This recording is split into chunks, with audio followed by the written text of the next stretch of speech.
Seriously? But, Mr. Morris, I don't understand, sir. How can you only be telling me this now? I'm afraid that there's nothing really I can do. I'm really facing a crisis. My hands are tied. But what about my film? Well, I'm afraid you'll have to come up with something on your own. Take it from me. Sometimes you just have to let things go. Same goes for this film festival.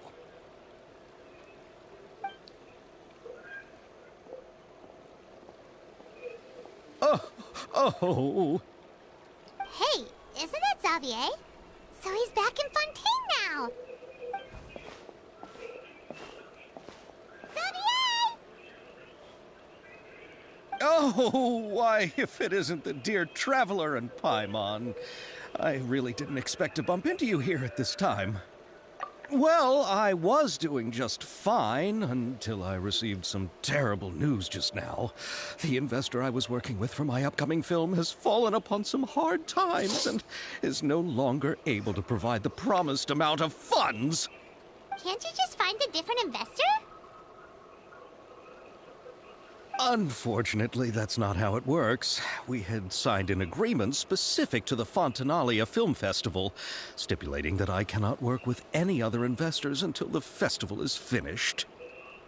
The Fontanalia Film Festival? What's that? Oh, is this your first time participating in Fontaine's Fontanalia Film Festival? Then Hey, Carl, what's allow me up? to fill you in. The Fontanalia Festival was established to commemorate the legendary Loch Knights, who went on a quest to search for the Oceanids, and eventually welcomed the Hydro Arconageria. The holiday is deeply connected to the founding of Fontaine, as well as its unique laws and trials.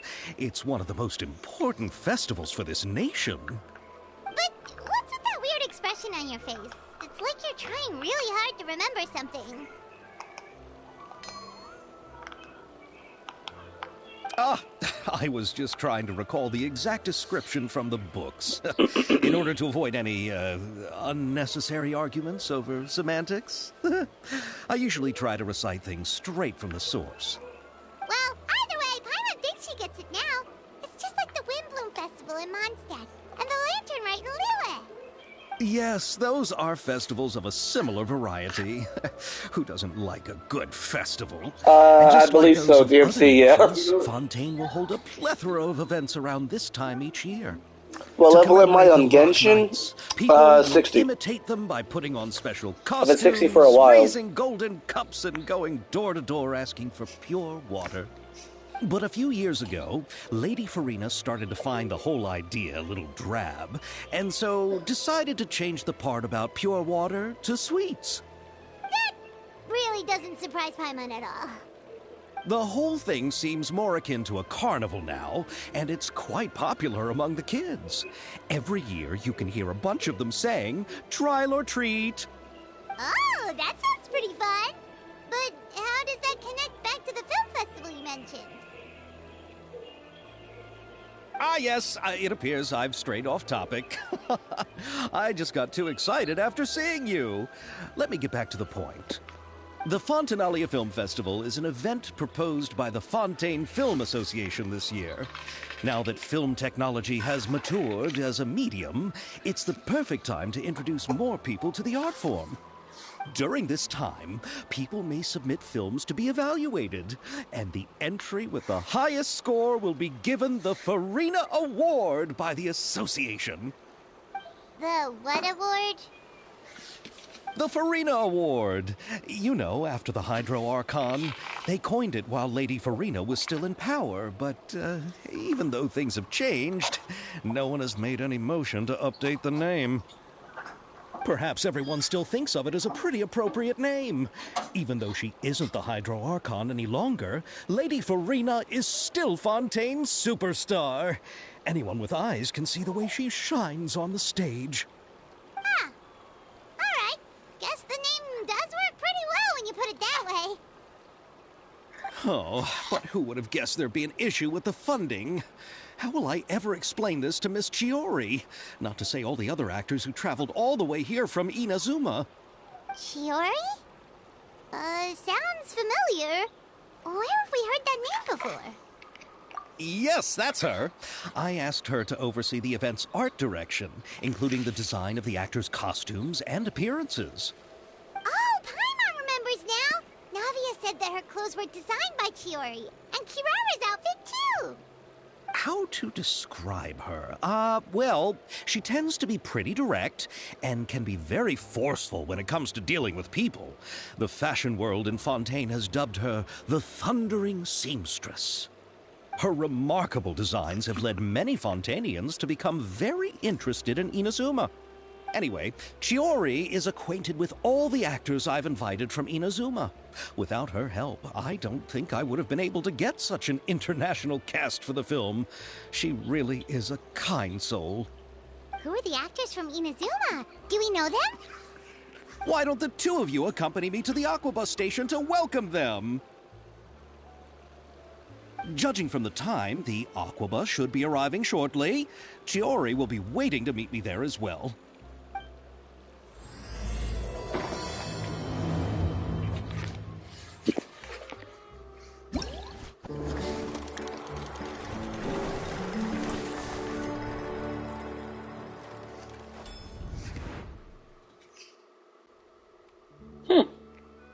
It's definitely different.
Good roll.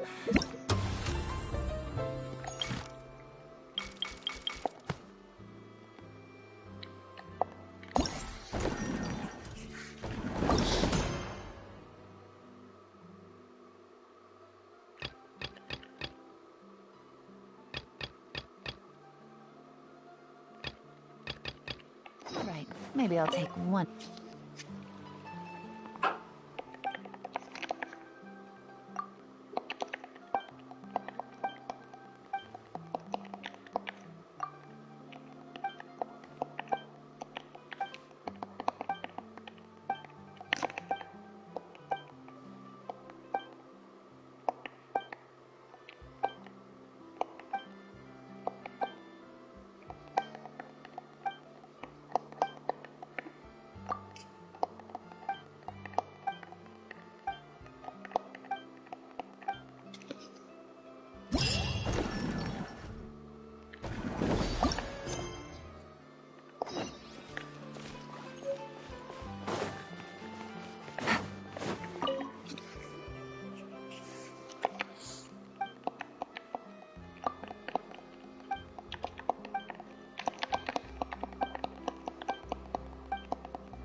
Navigating the world is a whole lot easier with a few different identities to choose from. Need me to come up with some for you?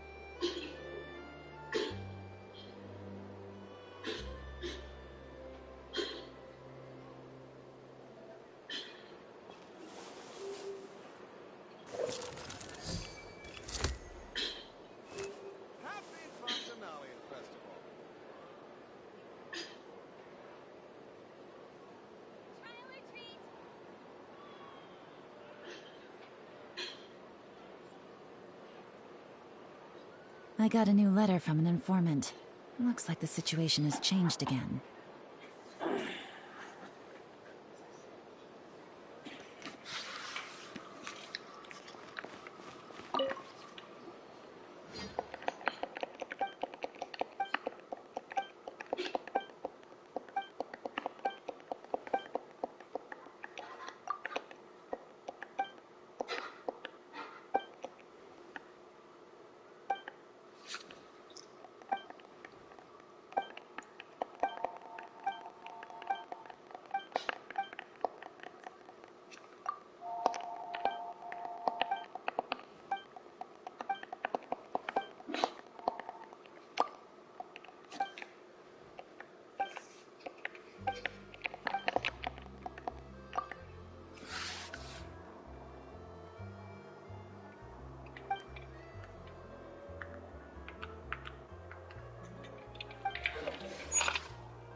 Miss Chiori? Your talk with the investor sure went fast. The Aquabus hasn't even arrived yet. Oh? And who are they? Allow me to introduce you. This is the Traveler and Paimon. Pleased to meet you. Likewise! We've heard the owner of Chioriya Boutique is a skilled seamstress, so it's a real pleasure to finally meet you in person. Why, thank you. I strove to create an outfit that matched her high social station as the demoiselle. So tell me, what happened? I can tell the conversation didn't go quite as expected. Well, it's like this.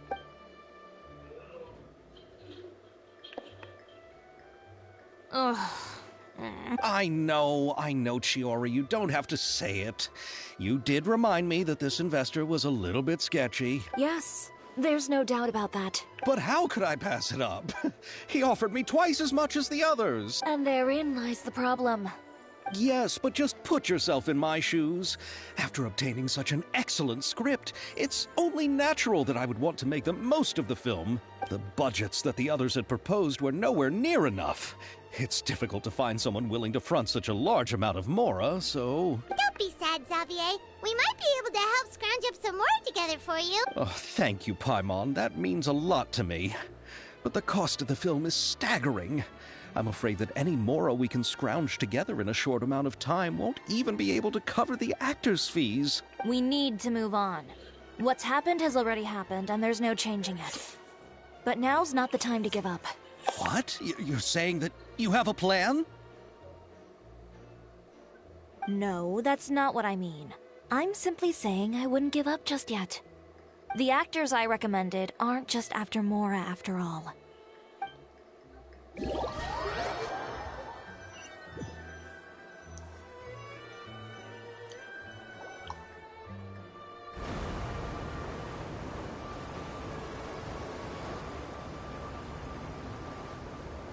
Really?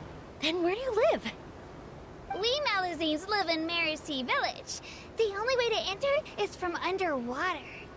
Oh, you must be pretty tired after work every day, right? I mean, you have to swim all that way just to go home. We are so thoughtful. But some Melusines choose to live in the Court of Fontaine because it's so much more convenient. This is our stop. Oh, we've arrived, but I haven't even finished chatting with Aval yet. I also enjoyed Aval's introductions to Fontaine along the way. Everything you described was so clear and detailed that we can't help but want to hear more. Thank you so much. I'm usually working here on this aqua bus, so I hope I'll have the chance to see you again. There are still many more places I'd like to introduce to you. I am doing this first. Welcome to the Court of Fontaine. Chiori, you sure have changed a lot. This is the first time we've seen you since you left Inazuma. I haven't realized it's been so long. I was in such a rush when I left that I didn't even get to say goodbye. Thank you for extending the invitation, Mr. Xavier. I'm looking forward to a fruitful trip here in Fontaine. It's an honor to have the head of the Kamisato clan visit us. So they're who you meant when you said you had actors coming from Inazuma? Oh? It's the Traveler and Paimon. Wow, what a coincidence! Ayaka and I were just talking about you on the way here. Are you also here for the film? We just ran into Xavier earlier and came over with him. But I'm not an actress. Sir Kamisato and Lady Ayaka are the real actors here. I'm just tagging along with Ayaka to have a good time together. About that, I mean, how was I supposed to contact you when I was making preparations for the film? I figured you were probably busy, and I didn't want to disturb you. So I could only keep you in the back of my mind while I sought other actors to play the lead roles in the film. I had been thinking about a surprise reunion with you during our trip here, but you still managed to surprise me first. Oh, so you all know each other already. My, what a coincidence. What are the chances I don't know yet, everyone Yael. could be brought together here like this? Why don't we go to Hotel de Boer and catch up over a meal? I've already made a reservation. Huh? Did you reserve 2 spots for us too? Yes, of course, of course. I'll be sure to tell the boss to serve a few more delicious dishes just to make sure there'll be enough food. Very well. Then please, kindly lead the way, Mr. Xavier.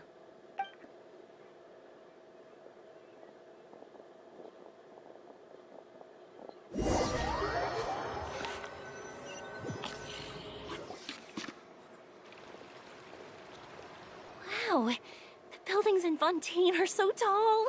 Just look at how big they are. Genshin Impact. And there's the fountain that Aval mentioned earlier. It really is a magnificent sight. And look at that huge spinning sphere. Where does it get its power? Wait a sec. Could it be one of those clockwork mecha we've heard so much about?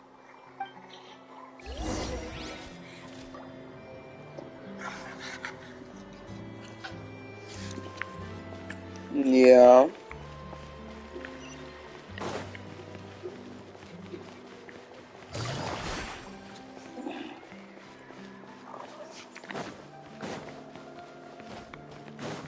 Take it easy.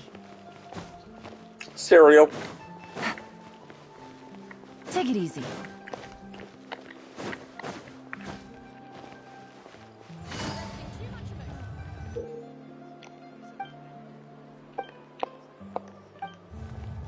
Jaja.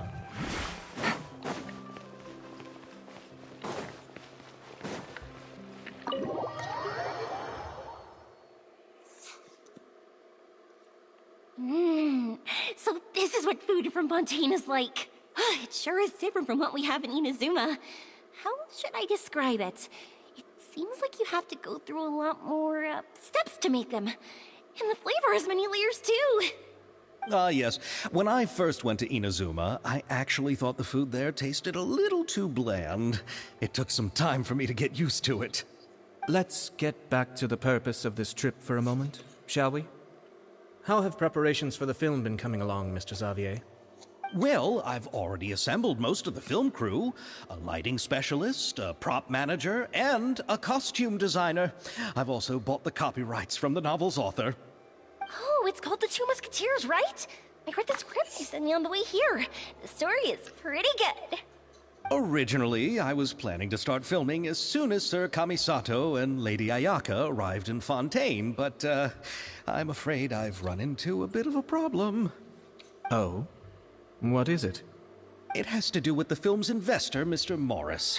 He suddenly informed me this morning that he's encountered some financial trouble and will be unable to release to me the amount of funding agreed upon.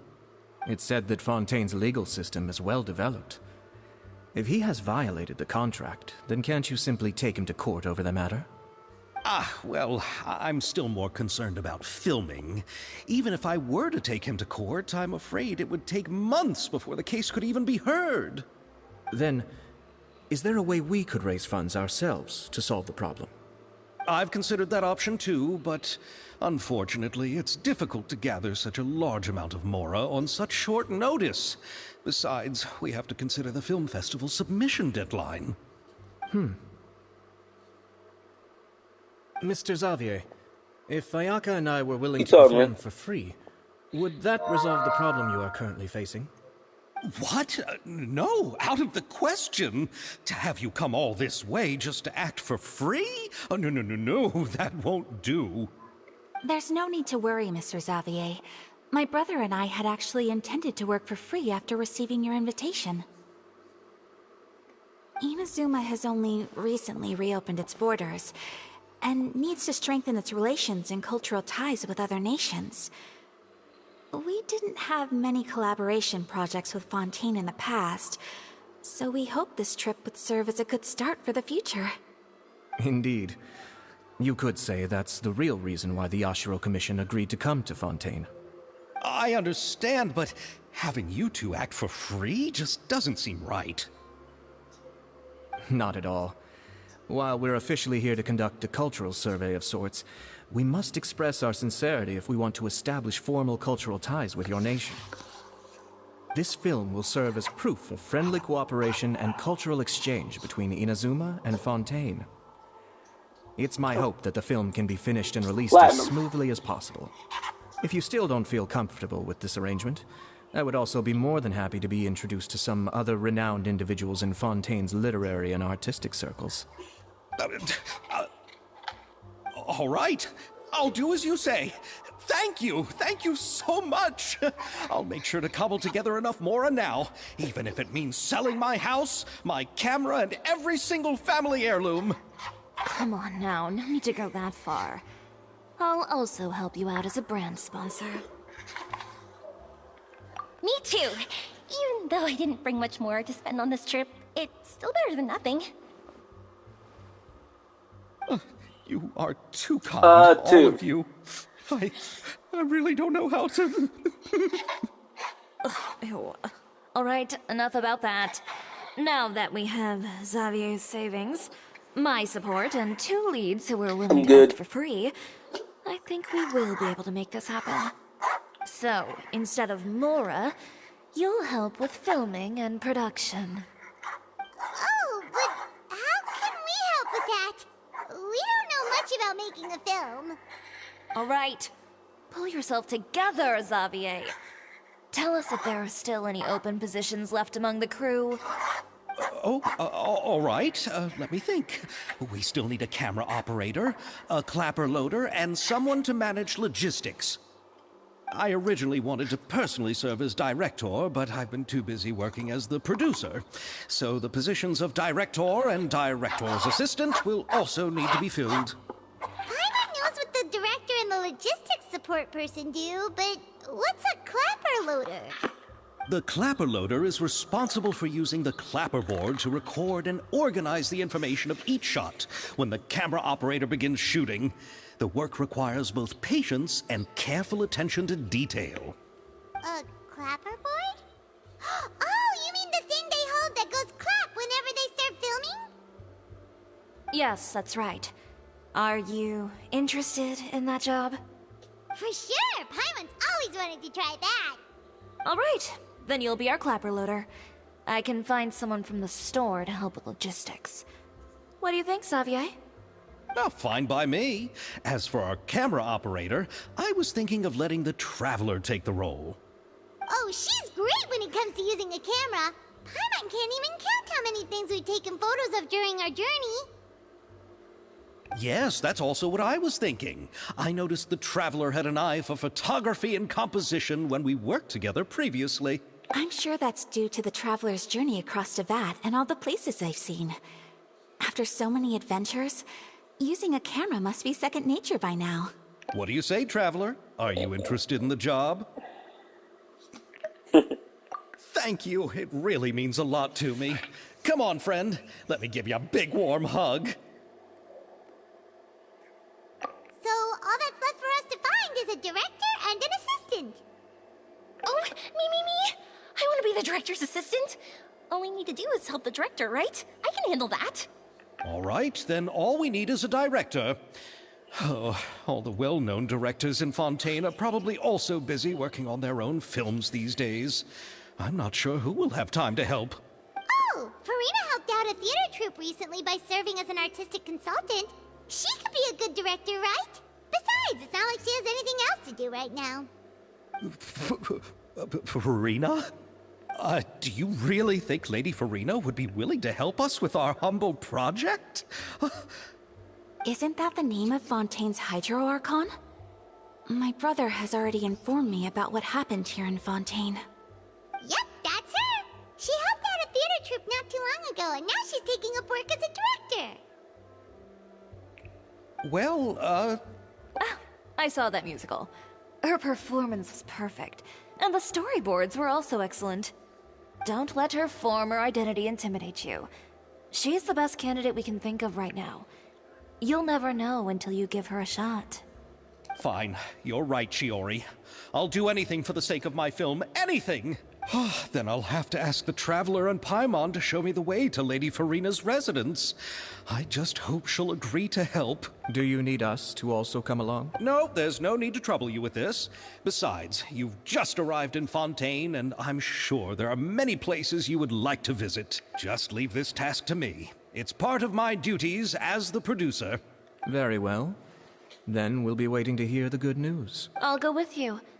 By the way, you might want to consider bringing a gift. And don't worry, we won't simply drop you off at Farina's place. We know Farina pretty well by now, so having some familiar faces there should help your chances. Besides, the whole thing was our idea in the first place. All right, then I'll start making preparations. As for the gift... A gift for someone who was once seen as the Hydro Archon. I wonder what she would like. I recall that Lady Farina once fancied a clockwork ring, so perhaps I should get another exquisite clockwork contraption for her. Huh? Can't we just bring some desserts, like the Fontinalia mousse? But wouldn't that be a little too cheap? She does like desserts, though. Isn't the Fontinalia festival happening right now? I heard Abel tell us on the Aquabus that Farina introduced the tradition of going door to door and asking for sweets. To do something like that, she must have a real sweet tooth. I agree with Yoimiya. If the gift is too fancy, it might actually make her feel more uncomfortable. Alright then, let's go buy some Fontinalia mousse. But will that really be enough? We'll be asking her to do a lot of work, you know. You're right. We need to further sweeten the deal. Huh? You want something even sweeter than Fontinalia mousse? Yes, we'll need a gift that's sweeter than Wait, is she any Geo? dessert in the world. I just not realized that she's your Geo character. I saw that vision. Praise. Another Geo character? Yo, is Geo gonna be cooking?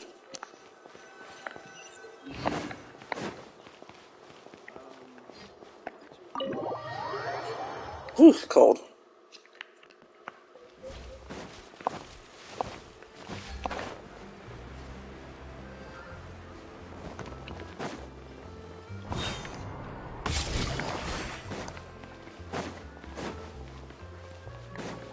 Take it easy.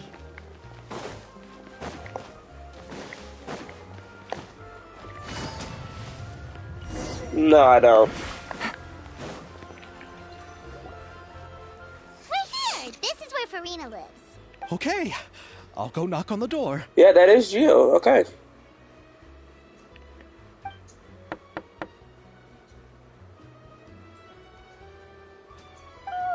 No, I just don't play. I don't care. Coming. Ugh. Seriously, who's knocking before afternoon tea? Who are you? Lady Farina, please allow me to introduce myself. I am Xavier, a film director. Hello. Oh, is that the traveler in Paimon I see behind you? And who's this? I'm Chiori. Ah, the one from Chioria Boutique. Hello, hello. I don't remember. So, what are you all doing here? Do you need something?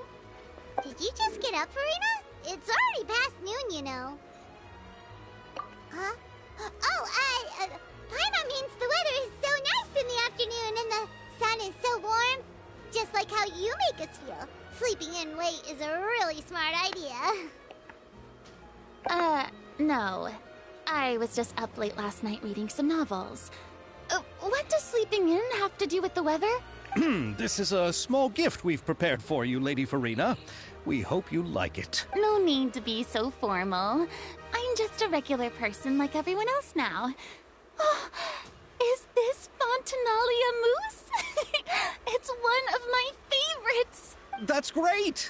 So, actually, there's something we need your help with. Given your renowned passion and understanding of drama, I would like to ask that you serve as the director of our film crew. Oh, but didn't you just say that you're a director? Yes, but for this particular project, I'm mainly working as a producer. Besides, I'm sure that your understanding of the performing arts far surpasses my own, Lady Farina. Are the Traveler and Paimon also part of the film crew? Yep, we sure are. Paimon's the clapper loader and she's the camera operator. Camera operator? Yeah. That can be a pretty technical job, and it directly affects the final quality of the film. Are you really up to it? No, I'm not questioning your abilities. It's just that I've never really seen you use a camera before. Maybe you can come up with a test for the Traveler and see for yourself. If she can satisfy you with her camera skills, then you'd have nothing to worry about and can join the team. What do you say? You sure are getting better at rolling with the situation, Paimon. Oh, I do wish to see how skilled the Traveler really is with a camera. Alright, how about this? We'll work with what we have. I'll give you some scenarios and see if your work is up to my standards. Very good. It's essential for the camera operator to understand the director's vision. I'll make my decision after seeing your work. Are you ready? I have high standards, you know. Okay, grab the camera and I'll give you a scenario.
Okay.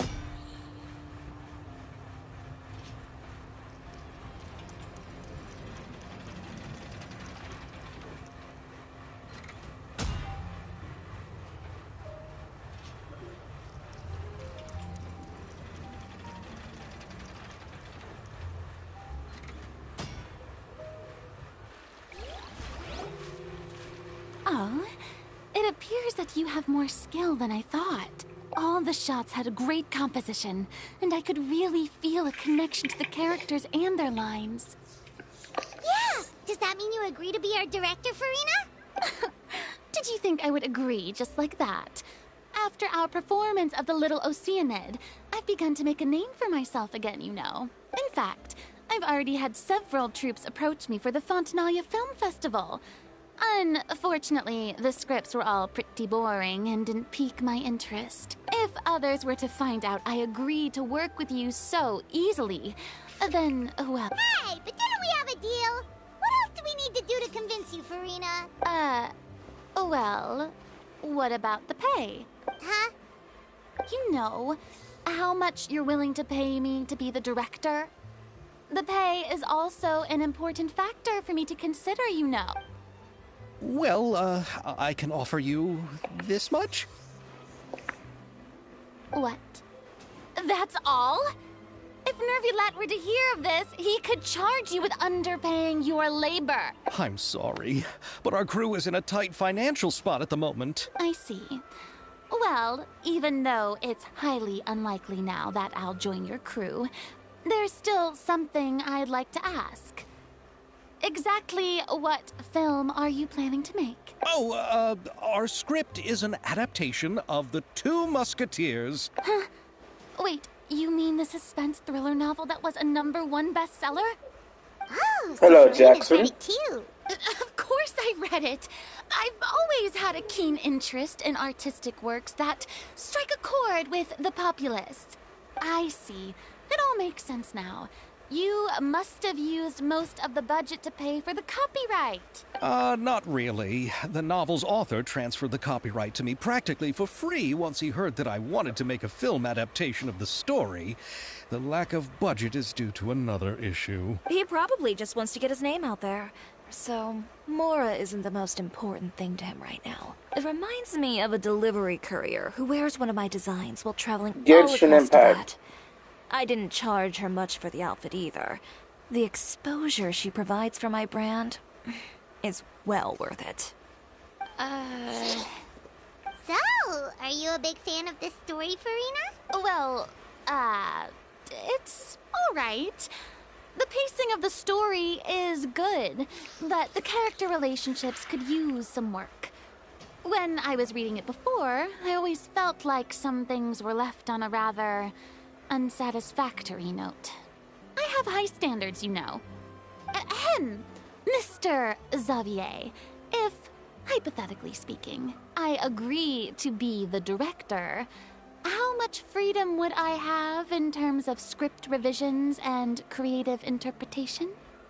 Oh, as much freedom as you would need. I wouldn't dare doubt the tastes of Fontaine's greatest star. Good. Then I'm free to alter the script as I see fit? Absolutely, no problem. All right. It seems that your crew really can't go on without my care and direction. So, you agree? Yes, I agree. Although the pay is well below what someone of my caliber deserves. A great script calls for a great director. I mustn't let a perfectly good story be ruined due to lack of funds. If you have fine cheese and bread, you wouldn't just let it sit on the counter and get moldy just because you lack an oven, right? Oh, Hydro Archon above! I'm not dreaming, am I? Somebody pinch me. There's no more Hydro Archon, you know. And it's still a little early to celebrate. There's a lot that goes into shooting a film. Although the trickiest tasks of finalizing the script and casting the actors have already been taken care of, we'll still need to reserve filming locations. Not to say set up lighting and props. And by the way, since we'll be filming the 2 Musketeers, we'll need to find an action choreographer. Ideally, a professional who has actual experience with muskets. Yes, I've thought about this as well. I was hoping that you might know someone who could handle the job. Me? If this was before, I could have simply asked Florand. But it's already been some time since I last talked to her. Navia can also use firearms, but unfortunately, her style is quite different from that of the characters in the story. Could we ask the Special Security and Surveillance Patrol? Oh, you mean the Special Patrol's Musketeers? Yes, that's right. They work with muskets every day. I can't think of anyone more qualified than them. They would be under Nervilette's jurisdiction. Unfortunately, I, don't have any connection with them at all. So, in the end, we still have to start by talking to Nervilette. No need to go to all that trouble. I know their Captain Chevres. Oh, you do? Wait, Chiori, how do you know the captain of the Special Patrol's Musketeers? No particular reason. Running a business means dealing with some trouble from time to time, and she's helped me out on a few occasions. In return, I've helped her handle a few situations in which the Special Patrol couldn't get involved directly. So, we've gotten to know each other over time. So you're saying there's been times when the Special Patrol needed a fashion designer to handle a situation? Your work is becoming more and more mysterious. It'd be best to keep it that way. Anyway, enough about that. What do you all think about asking the captain to be our musket action choreographer? She sounds professional enough. She is a captain, after all. I I have no objections. But I imagine the Special Security and Surveillance Patrol must be busy with their duties. Do you think she'd really have time to help with shooting a film? And then there's the issue of pay. Well, it just so happens that she's also not the kind of person that's just after Mora. As for whether she has time, I'll have to go and ask her first. Then I'll leave that to you. Macaroni's on sale today, so I've got to go. You can just tell me how things went when we discuss tomorrow's plan later. No problem. Having Farina join feels like a big boost to our team. Of course. Just wait until the day of our premiere. You'll witness the true power of my name in these lands. You'll be so glad I agreed to help. I can guarantee that even the standing tickets will be sold out. I'll be sure to ask some people I know to see if they'd be willing to act as extras. Seems like you're finally getting more comfortable with your own reputation now. I didn't ask for the Clapper Loader's commentary, Paimon. Then let's get going. I happen to know where Chevreuse is today. By the way, I'm curious.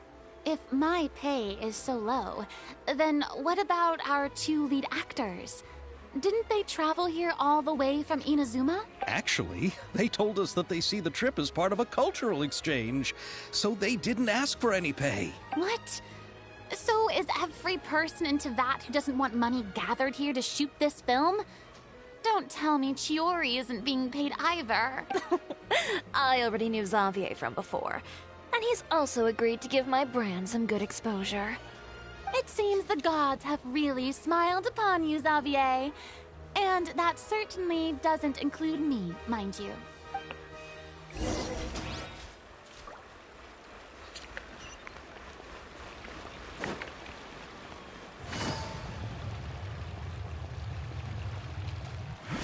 Take it easy.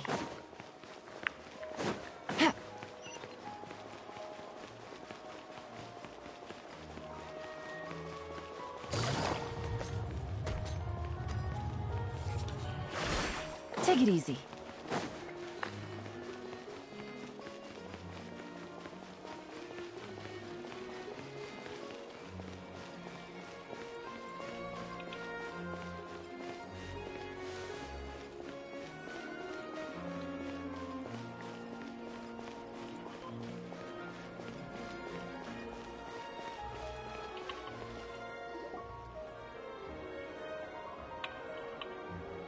All right, this is the place.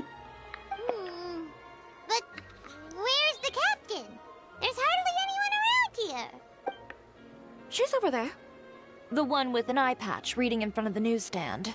Oh, her! Paimon could tell there was something different about her. She seems kinda intimidating. Please wait here for a moment. I'll go fetch her. She's working now, so you might not want to get in her way. Working? But isn't she just standing there and reading a novel? Just trust me. Oh, alright, let's see what happens then. Chiori sure is a mysterious person. She claims just to be a fashion designer, but she knows all these powerful people.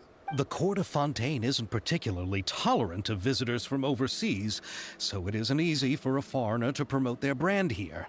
Even more so in the competitive world of fashion. Even a local like me just trying to make a film has to face all kinds of challenges. So I can only imagine what Chiori has been through to get where she is today. I'm sure that having more connections has definitely worked in her favor. Reading on the job? Detective novel. One main character? No. Multiple. Branching storylines. I see. How's the plot coming along? One of the main characters is about to make a choice that will affect the rest of his life. I'd wager he's going to make the wrong choice. Any way to speed things up? There's something I need your help with. You know that doesn't depend on me. It all comes down to what the character chooses. Which is exactly why I'm here to help.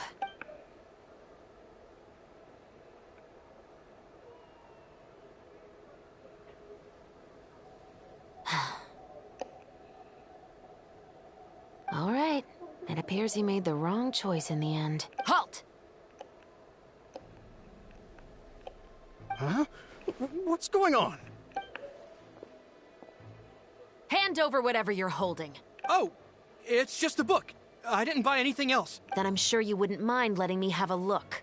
Excuse me, officer. I don't mind you standing around here, not purchasing anything, but I'd prefer if you didn't disturb my customers. Don't give me that act. You won't be able to get off so easily either. I am Chevraz, captain of Fontaine's Special Security and Surveillance Patrol. I will say this one last time. Hand over whatever you're holding at once. And before you do anything unwise, let me remind you that I'll have you on the ground before you can even think about making a run for it. All right. I'll give it to you. But please let me say something first. If there's any contraband in that book, then the shopkeeper here is the one who slipped it in. I don't have anything to do with this. Why, you trying to leave me on the hook, huh? You were the one who said you wanted it. Save it for the interrogation room. Take them away, Letelier.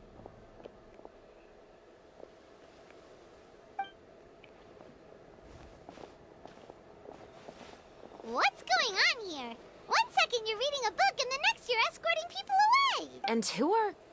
Oh! Aren't you the traveler who's been all over the papers recently? Chiori, I'm assuming what you wanted to ask me about has to do with them, right? Maybe I can let you in on what's happening then. Now that Vacher has been brought to justice, no new shipments of synth will be made and distributed to sellers. The Fontaine guards have been busy collecting the remaining synths still circulating on the market. Thanks to a tip from our reliable source here, this should be the very last batch. Oh, so you were pretending to read a book in order to catch the bad guys! Oh, Paimon almost forgot to introduce ourselves. Paimon is Paimon, and this is the Traveler and Xavier! Hey, I'm Chevraz. You probably already heard me introduce myself, so I won't bother repeating it. Yeah, why didn't you make a move as soon as you had the chance? Were you worried that my intel wasn't accurate? No, I wanted to see if the shopkeeper would turn himself in first. All he had to do was come up to me and say that he didn't know where the synth had come from. If he did that, then I wouldn't have had to press charges on him. He had the whole day to turn the synth over to Chevraz. But instead, the moment I came up and blocked Chevraz's line of sight, he took the opportunity to sell it off. Yep, he made the wrong choice, even though the right choice was right there in front of him. But you knew they wouldn't make the right choice. Yeah, I knew. I was just hoping I'd be wrong for once. Enough about that, though. What did you want to ask me about? Oh, you see, it's like this.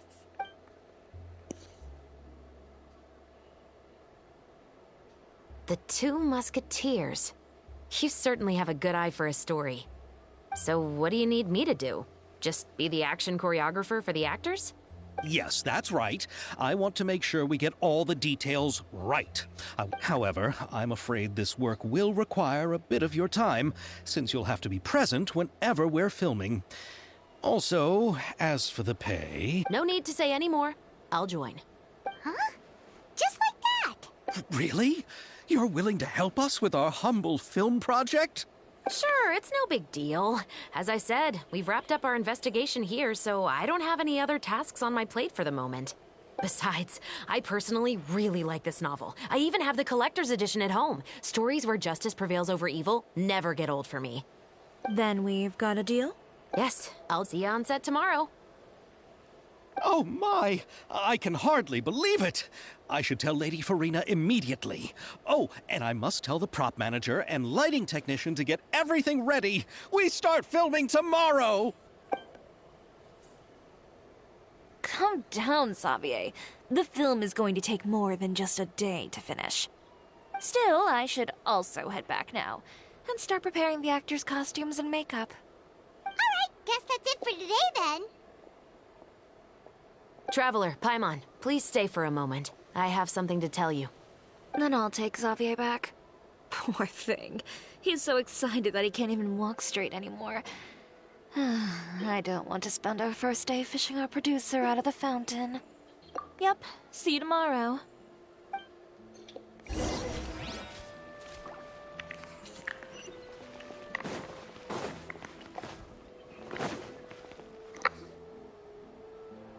So what did you want to tell us, Chevraz? Have you read The Two Musketeers? The story is about a pair of children born into the household of a baron, and their struggle to survive together and take revenge for their mother. They were raised at the baron's estate, where their mother worked as a maid. The two were illegitimate children that the Baron had with the maid, so they were never treated well by anyone. One day, upon returning home, they found their mother had been murdered and left dead on the floor. It was quite evident that the culprits were the other members of the Baron's household, who never had any kind words to say to them. However, the Baron was able to exert his influence and keep the whole thing under wraps. The mother's death was eventually deemed as a suicide, and there was no chance of bringing her murderers to justice. The two siblings decided to flee and someday avenge their mother. Many years later, members of the Baron's family suddenly started turning up dead one after the other, all killed by gunshot. A rainbow rose was found on each of the victims' bodies, being the flower that the kid's mother liked best. The Baron believed that the mother's soul had come to take vengeance on him, so he lived in fear each day. But it was actually those two siblings who had fled all those years ago. They relied on each other to survive and trained day and night, eventually becoming adept musketeers. They used all of their abilities to collect evidence and clues before executing their plan and exacting revenge on the Baron. Their actions let the truth behind their mother's death be known to all. That's quite an exhilarating story. Yep, the Baron got what he deserved for his evil deeds, and justice was able to prevail. It was just the kind of story I enjoy. Oh, so is that why you were so willing to join our crew, Chevres? You could say it was one of the reasons. Oh, you mean there were other reasons too? I've read the reports about you. Whether it was at the trials or when you lent your hand to resolve our nation's crisis, you've shown that you've got a strong sense of justice, as well as a great mind for deductions. Yes, you're as sharp as I expected. It seems you've experienced many similar situations before. There's been a recent murder case involving Muskets. The perpetrator's methods appear to be very similar to what is described in the novel. Huh? Really? But Paimon didn't see anything about that in today's paper. The Marechaussee Phantom hasn't yet released any information to the public because the investigation is currently at a standstill. The murderer is extremely cautious. A murder involving firearms? But not that many people use those in Fontaine, right? Impossible. We perform a routine inspection of our firearms and ammo reserves every day. If one of the weapons had been fired, it would stick out like a sore thumb. Besides, I trust the members of my platoon. However... Well, that's all I can disclose about the case today. Huh? What do you mean? I hope you all can go back and get some shut-eye. You can decide tomorrow whether or not you'd like to join the investigation with me. I'm aware this might not be the ideal time to add more to your plate, but the more capable people we have, the better the chances that justice will prevail. Carrying out investigations isn't actually supposed to be our responsibility. Our job is to apprehend the perpetrators. Finding them is really up to the Marechaussee Phantom. What up, Red Guy? You could say I'm taking part in the investigation out of personal interest. I don't want people to see Muskets in a negative way, and also, I'm concerned about the similarity between the crimes and the story. You mean, they might be connected somehow? I suspect so. Just to make myself clear, this is not an order, nor is it a deal of any kind. It's a request. Nothing more. If you two have any interest in the case after we finish filming tomorrow and are willing to assist me, then I would be most grateful. What do you think, Traveler? Yeah, you're right. Paimon's getting a little tired, too. We've really been hustling all day. You'd better head back and get some rest. It's good to keep a calm mind, especially when you're about to make an important decision. Otherwise, when the moment comes, you might end up like that shopkeeper and not even realize that the right choice is right there in front of you.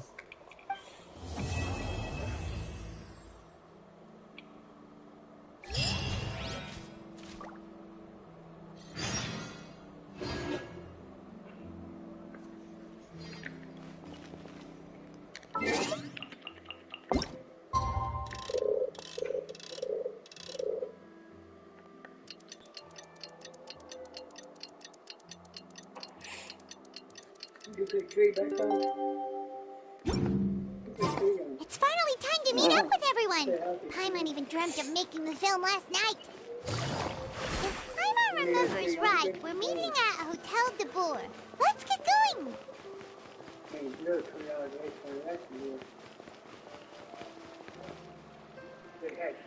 Ayaka, Yanina, you're already here. Good morning. Xavier said yesterday afternoon went well. Yeah, and how about you, Ayaka? What were you up to yesterday? After we split up, Ayato went to see Udex Nervillette at the Palais Mermonia.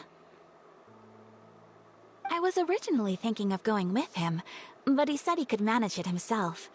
He told me to go see the sights around Fontaine and to enjoy the local culture. So I rode the aqua bus with Yoimiya and visited the opera house on Aranias Island. Yeah, you wouldn't believe what we saw there! 2 mechanical puppets that were dancing together! You've already seen them, right? Yeah, those two! Amazing, aren't they? We sat and watched for quite a while. It was mesmerizing. Like we could keep watching them forever. Oh, it was the same for us the first time we saw them, too. Afterwards, we went swimming at the beach. Well, diving, to be exact. It was the first time I ever breathed underwater. I held Ayaka's hand and we counted down together. 3, 2, 1, and then splash! We were beneath the waves.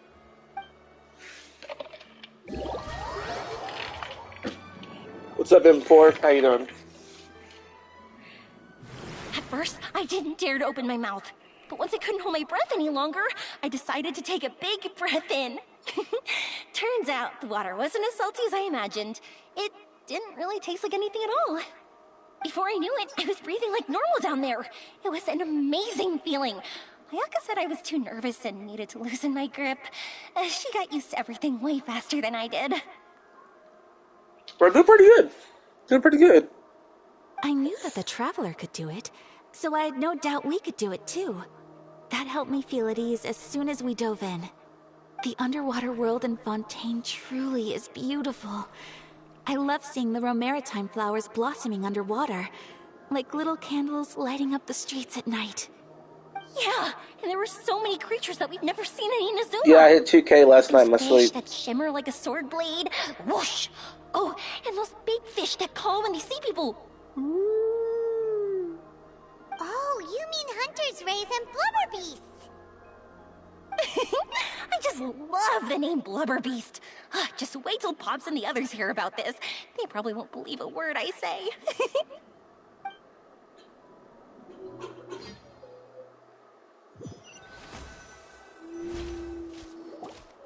Yoimiya was down there for quite a while.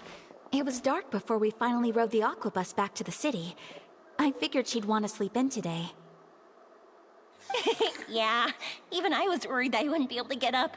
I still felt like I was drifting in the waves when I went to sleep last night. But as soon as I woke up today, I remembered that we'd all be shooting a film together, and I was ready to go. Speaking of the film, where's everybody else?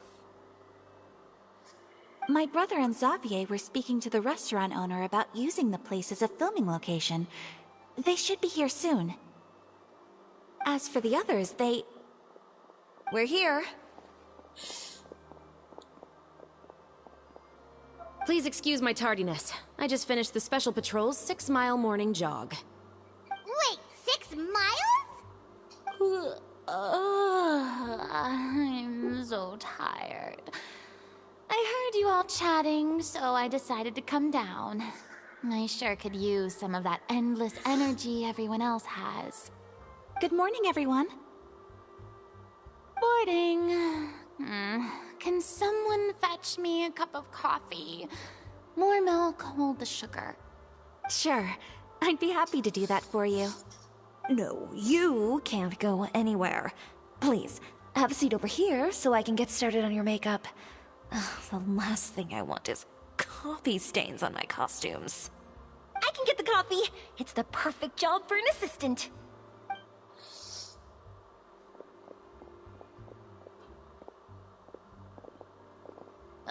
So much energy. Seriously, what's her secret? Oh, Yoimiya's always like that. But you sure look exhausted, Farina. It's because you're not used to waking up so early, huh? Of course not. I spent the whole night reading the novel from cover to cover, marking sections that either need to be omitted or adapted. Wow. Paimon didn't expect you to be so thorough. Well, I was the biggest star in all of Fontaine after all. It takes more than just a pretty face to earn a reputation like that. I know how to get serious when the situation calls for it. I went all out when I was acting as an Archon, so why wouldn't I do the same for my own life? Here's your coffee, Director Farina.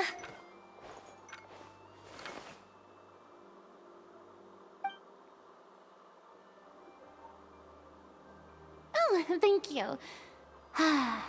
The sound of being called director and the aroma of coffee feels almost as refreshing as hearing the birds chirping in the morning. Ah, it seems everyone has managed to arrive on time. We've reached an agreement with the restaurant owner. We are free to use the second floor to shoot our film. Really? That's great! He is really looking forward to our film, and hopes that providing his restaurant as a filming location will attract more customers. Well then, Mr. Xavier, I'll leave the rest to you. Okay, thanks. First, I'd like to introduce our new members. This is our prop manager, Veronique. She'll be in charge of all the film's props and items. And this is Bonneau, our lighting technician. He'll be in charge of lighting and illumination to set up each scene's atmosphere. Wow. Sure feels like we have some real professionals joining the crew now. First of all, please allow me to first express my sincerest gratitude to everyone in the crew. When my investor informed me yesterday that he wouldn't be able to provide the funds, I really thought that this was the nail in the coffin for this film. I had no idea that I'd find so many people willing to help me on such short notice. Thank you. Thank you all from the bottom of my heart. No need to be so cordial, Mr. Xavier. We're all honored to be a part of this. Your works made a profound impression on me when I saw them back in Inazuma. I am sure that someday, this film will be remembered as a prime example of cultural exchange between Fontaine and Inazuma.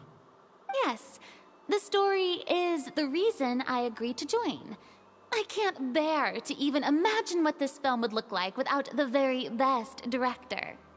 Anyway, I would like to make a promise to everyone that as the producer of this film, I'll do whatever I can to ensure that everything goes as smoothly as possible. This is not just my film. It also embodies the thoughts and feelings of every person here, as well as the endless effort we are about to pour into it. So, without further ado, the Two Musketeers will officially begin filming now! You may take it from here, Director Farina. All right. Listen up, everyone.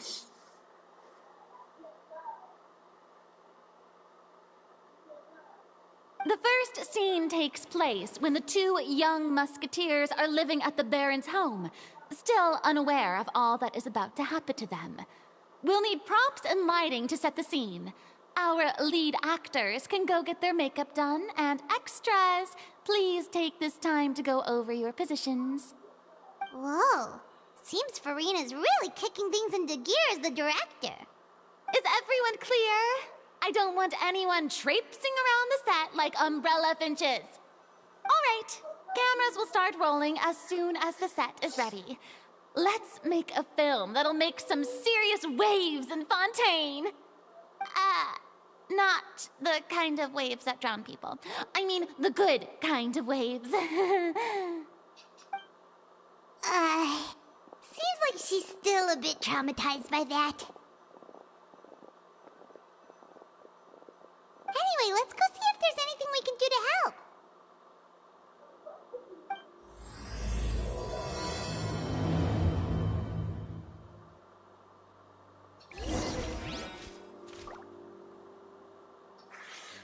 Hey, what's up, y'all? Welcome back.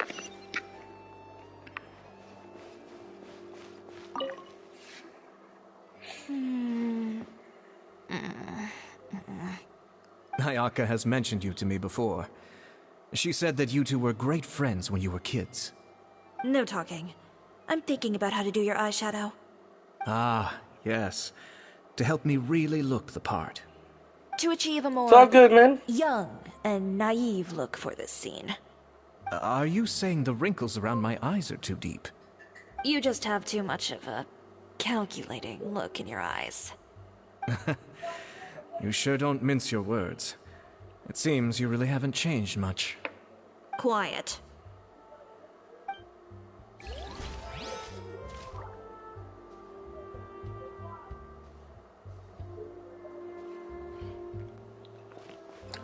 What time did I end my stream yesterday? It was like 2 something, I think. How about here? A little more to the left. You got it. Hey, Yoimiya, do you need a hand? No, I'm fine. You know, doing the lighting is kind of like designing a fireworks show. It's interesting to imagine what kind of atmosphere the lights will create. I heard that the Traveler will be operating the camera and Paimon will be the clapper loader, right? Those roles are just perfect for the two of you. Really?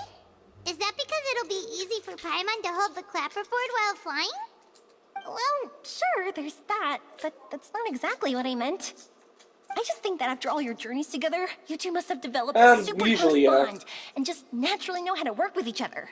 If I'm not mistaken, the director will want the cameras rolling as soon as the clapperboard goes clack. Oh, I see.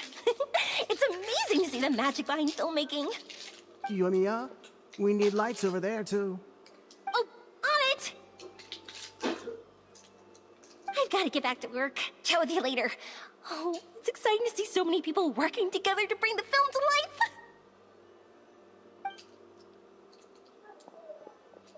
Seems like Yoimiya's really getting into early. it.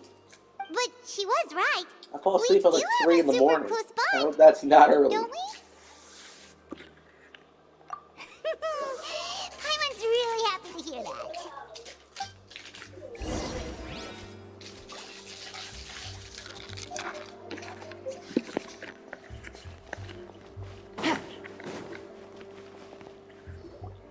So, this is a real musket? No, it's just a prop weapon. Not bad. Have you seen a real musket before? Only in books and newspapers. I made this one based on the relative shape and proportions I saw in reference images. When we're filming, some special gunpowder will be applied around the muzzle, which will help create the flash and smoke effects of a real gun being fired. Which means it'll be up to the actors to portray the recoil. That's right. The sound effects for gunshots will also be added in post-production. Thank you, Veronique. I think I know where to start now. However, the musket's gears and firing pin could still use some work. Adding some wear on the metallic components will make them appear more realistic. Also, be sure to rub the muskets with some oil each time before we start shooting. That'll give the impression that the firearms have been well maintained. Good point. You seem to know a lot, Miss Chevres. I assume you use these types of firearms on a regular basis? Yes, I perform routine maintenance on my weapons every day. Just like we as people need to eat and sleep, muskets need to be cleaned and maintained.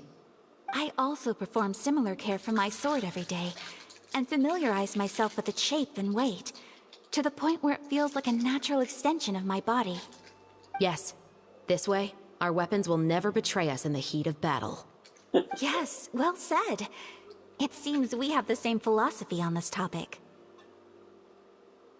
Oh, sounds like they found a common interest to talk about. Though these props differ from the muskets I use, I can still give you some pointers. Good. I look forward to your instruction. First and foremost, never point the weapon at anyone, regardless of whether it's a real or prop weapon, or whether you're holding it or it's on the table. This holds for any time when you're not actively engaging an enemy. Okay, understood. When aiming the musket, extend your arm so that it's level with your shoulder, and use your eye to look down the weapon's sights. Like this? Not bad. Now, try saying your lines. This is the end of the road for you. Good. Now turn your body a little. That way, you'll give your enemy less of a target to work with. And relax your shoulders. Here, allow me to demonstrate. This is the end of the road for you. Huh. Excuse me, Miss Chiori. Director Farina, there's something I wish to discuss with you. Oh? What is it? Like this? Yes, much better. What do you think? I do see your point. But are you sure you wish to do this? I believe it would be most fitting. Well, if you insist. All right, I understand. Miss Ayaka, Miss Chevres, could the two of you please come over here? Huh? What's going on? Are we gonna start filming now? Let's go see. What is it? I have a question for you, Miss Chevres. Would you be willing to play the role of a musketeer? What? To clarify, I would like to turn over my role to Miss Chevres. But brother... Don't worry, Ayaka.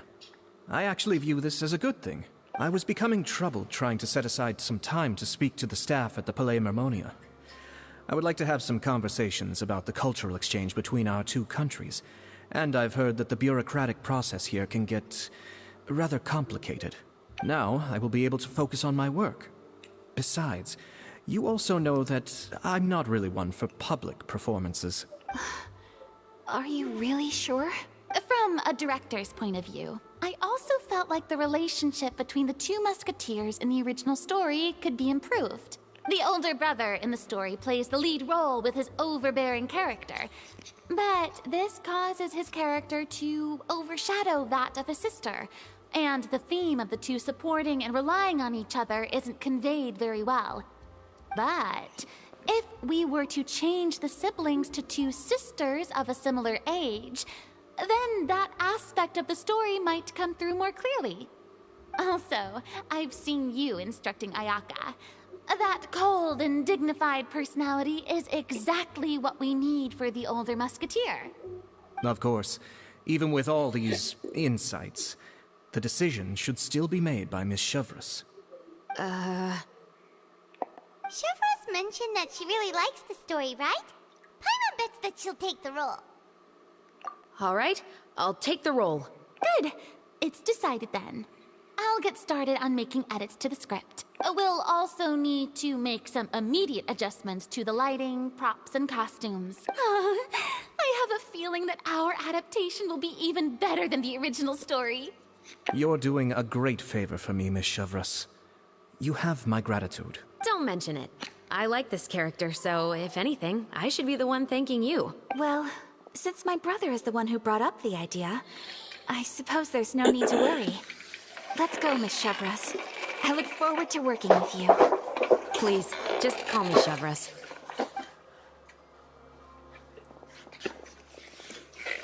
Seems like you're really going out of your way to solve the problem I was having with your makeup. Surely you jest, Chiori. I assure you that I was mostly motivated by a desire to spend more time on formal business. Oh, come on. You really think I'd buy that? According to what I've heard from Ayaka, her brother is someone who can juggle 10 different matters at the same time. I'm sure you have other reasons for backing out. Perhaps. Ayaka always said she wanted to go out and see more of the world, just like the Traveler. But I feel that she needs not only to see other nations, but also to make some different kinds of friends. I think it would be harder for her to make new connections with me constantly by her side. I would like to give her some space. All right, go on. Spoil her some more. Ayato! It's too bad you're stepping down from the role. Paimon really wanted to see you act as a musketeer. No need to poke fun at me. I'd wager that you also felt that I wasn't the best candidate for the role. It's a little hard for Paimon to imagine you saying those lines. Yes. I've made an appointment to meet some people from the Palais Mermonia. Now, I will have some more time to prepare. Traveler, get the camera ready. Paimon, get the clapperboard. Actors, to your positions. We're about to start shooting the first scene. Go on now. And please take good care of Ayaka. Yep, don't worry. Thank you. I look forward to seeing the film when it's finished. All right, Now that we're all here, let me help set the scene for everyone. The first scene takes place when our two main characters are still living at the Baron's estate. They've been ostracized and verbally abused by others in the household, but they still have no idea why. We want to capture how naive and innocent they are, despite their pain. Chevres will be playing the role of the older sister, Tulip, and Ayaka will be the younger sister, Iris. Be sure to get close-ups of the main characters at the right moment. Silence on the set! Lights! Camera! Action! Let's go! Tulip, Mother's been out for quite a while now. Perhaps she went to pick some flowers on the way home. You know how she loves flowers. Iris, Tulip! I'm home!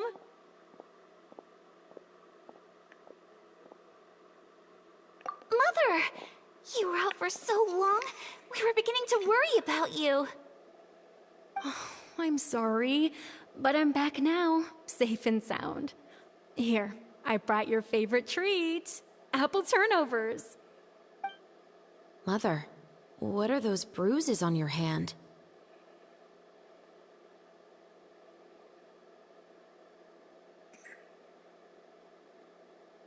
Huh? What bruises? Oh, I must have bumped into something while I was working yesterday. But I didn't notice them this morning. Then perhaps they're from when I accidentally tripped when I was out just now. By the way, did you have fun playing at home? What's the matter, Iris?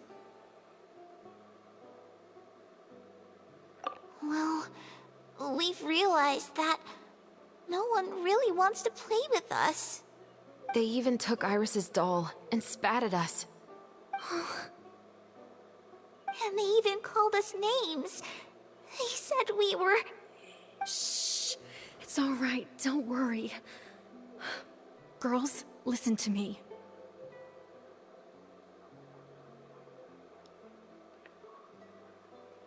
It doesn't matter what anyone says. Don't listen to them. No one can define you with such words. You both have wonderful lives ahead of you. Just like your names. You will both blossom like beautiful flowers. Maybe your time to blossom hasn't quite come yet. But one day, you two will bloom more beautifully than anything else. Don't let the soil you're in now ruin your future beauty. Understand? My dear daughters. And cut! Not bad. The actors' emotions were all on point. Let's keep that take. Also, if our clapper loader could avoid shouting at the start of the scene next time... Oh, got it. Great. I was a little worried that my nerves would get the better of me. What about you, Chevres? I felt fine. The lines weren't too difficult at all. Seems like Farina must have adapted the role nicely. You two were great. I couldn't tell it was your first time acting in a film.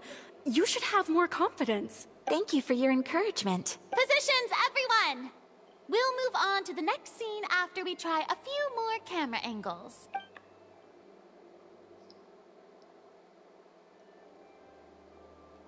This scene is when our two characters return home, only to discover their mother has been murdered.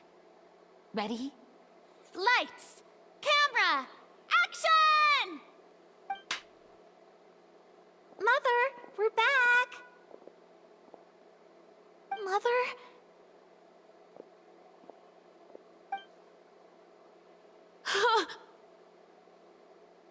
What's wrong, Tulip? Iris, stay away! Huh? Why? What's... Mother! Mother... She's...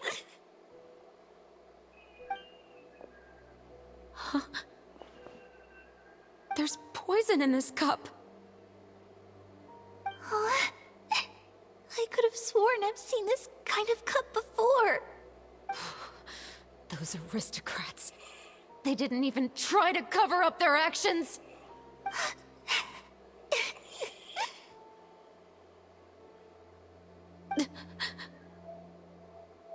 Iris, we need to leave this place. Leave? But now that Mother is gone, where can we even go? Anywhere. All I know is that we can't stay in this house. But are we just going to let them get away with this? We'll have our revenge, I promise you. Just not right now.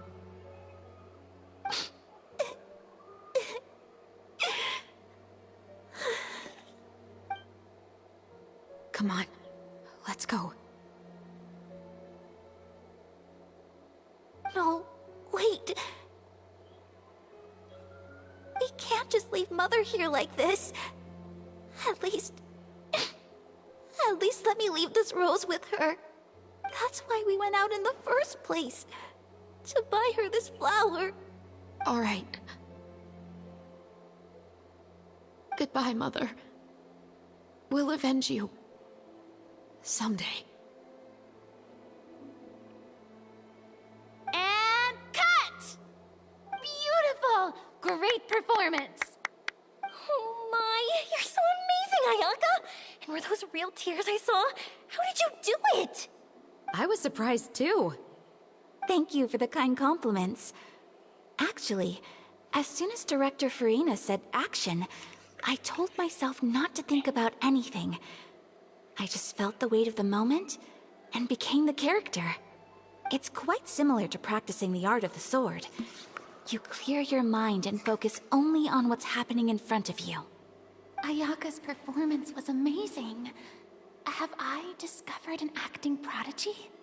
Pipe down, everyone! We need to move on to the next scene!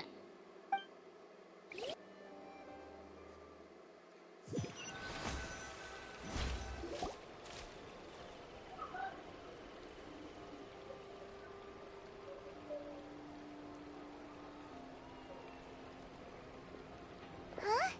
Are we done already? But Paimon wants to keep playing with the clapperboard. How do you feel, Traveler? Is your arm sore from holding the camera all day? Good work, you two. You too, Shivers. You were quite the actress today. I've read this novel many times before. I have a good grasp of my character's mindset. Anyway, do you remember my request from yesterday? Oh, right! We were having so much fun that Paimon nearly forgot! You have a case where the murders seem really similar to the cases in the novel, right? So, how are they similar exactly? In the story, the main characters grow up to become two musketeers, always using their guns to carry out their revenge. And on each of the victims, they place a rainbow rose as a signal that they've returned.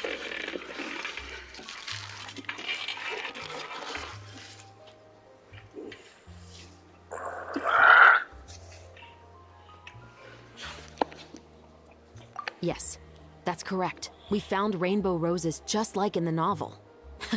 Seems like you're connecting the dots now. Oh, that does sound pretty concerning. Especially after seeing the script today.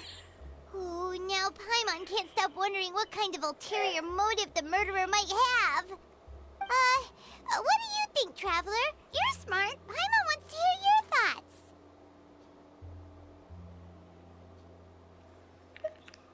Good. On behalf of Fontaine's Special Security and Surveillance Patrol, thank you for your dedication to justice. There's no time to lose. We should start investigating right away. Follow me. Huh? Right now? Well, we just got done filming all day. Paimon's so tired. The most valuable intel always comes after nightfall. They are like small, remote islands in the middle of the sea. If you don't stay vigilant, you will pass right by them in the fog. That's how one of my favorite books always puts it, at least. So, where are we going right now? Let's start by checking out some workshops that sell mechanical components. If the culprit is making their own...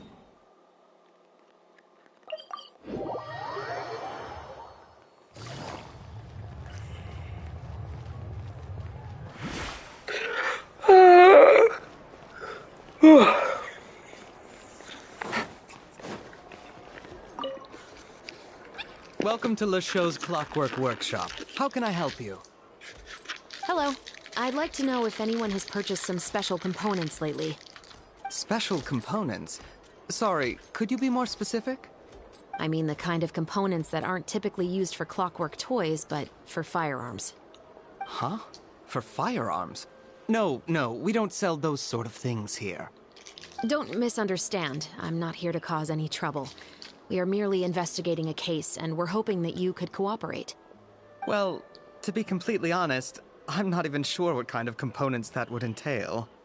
Has anyone ever purchased components here as an individual rather than on behalf of an organization?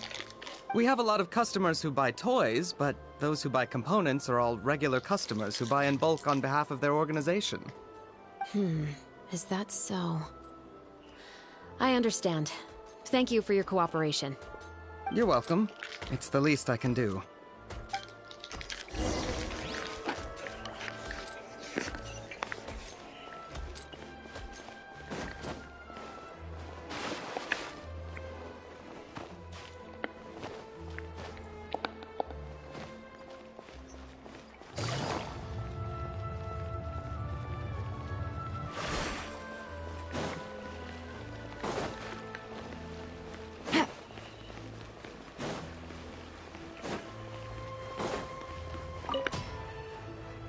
Oh, hey, Chevris.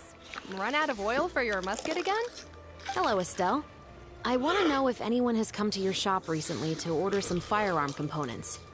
Oh, is this another case? Let me think. I don't think so. Some people have requested that I make some prop guns for the Fontanalia Film Festival, but I refused all of those requests. Oh? Why's that? Because there's no profit! I only make things here that can do some real heavy lifting. I don't have the energy to make some new molds just for the festival. Then has anybody come specifically looking for mechanical components? Well, I usually sell off my scrap to the Fleuve Cendre. I don't typically give them to one specific person. I understand. Thanks for your cooperation. Don't mention it. Always happy to have the Musketeers' patronage. Seems like we haven't found any leads to go off yet. Yeah, unfortunately. All right, let's head to Fleuve Cendre next. Huh? Are you sure? People might not be so thrilled to see the captain of the special patrol there. You think so, huh? Then I guess you don't know. Huh? Know what? That I grew up in Fleuve Cendre.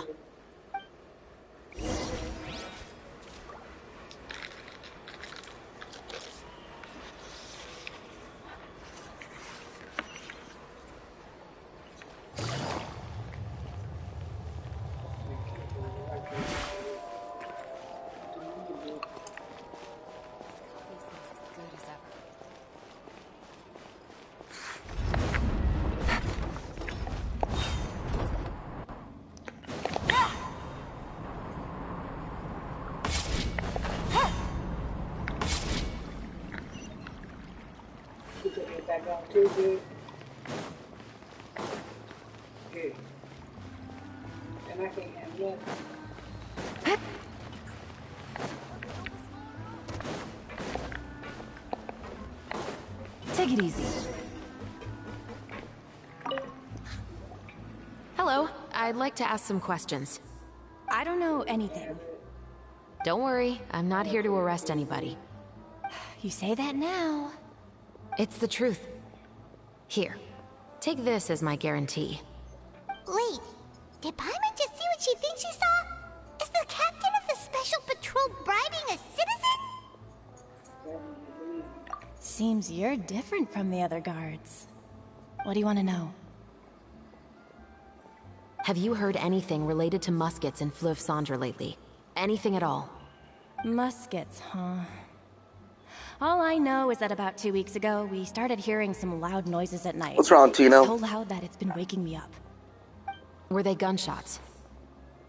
Possibly. It's hard to tell around here. Someone's house collapsing, a pipe exploding somewhere, it's all the same. but the noises I'm talking about definitely happened after I fell asleep. Do you know where the noises were coming from? I don't remember clearly. Is it that you don't remember, or that you need to think about it some more? You tell me. Then please, think about it some more. She's giving her even more Mora! The noises came from the end of the Southern Waterway. I came out and had a look for myself when I wasn't sleeping well, but I didn't dare to get too close. That's all I know. All right, I'll take your word for it. Thanks. Oh, I need a stretch. Want this last piece? There's like a bite left. It's basically a crunch bar. No need to be surprised. I grew up here, remember? I know how to get people around here to talk. Oh, I need to up.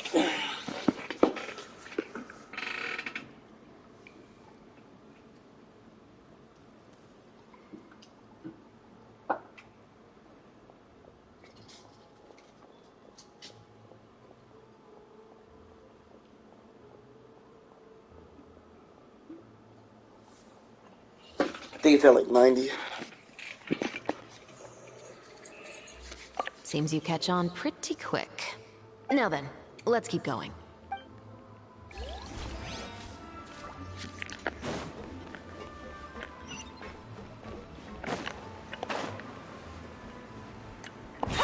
Guess I'm finally on the right path. I really need those parts.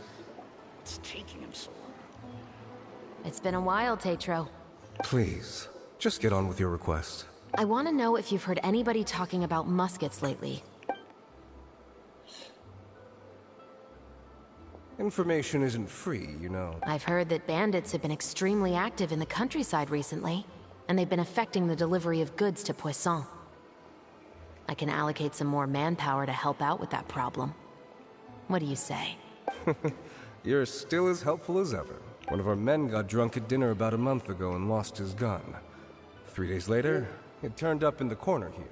What's weird about that? He just forgot where he put it, right? This is Fleuve Cendre, my friend. Anything of value left in the tavern won't ever make it to the next day. But that gun turned out to be an exception. It didn't get any new wear and tear on it, and didn't even appear to have been fired. We were quite mystified as to what could have happened. I suspect it came back because the weapon was already known to the guards. You mean, a criminal was afraid the Marechaussee Phantom would use the shot marks to track them down? Maybe.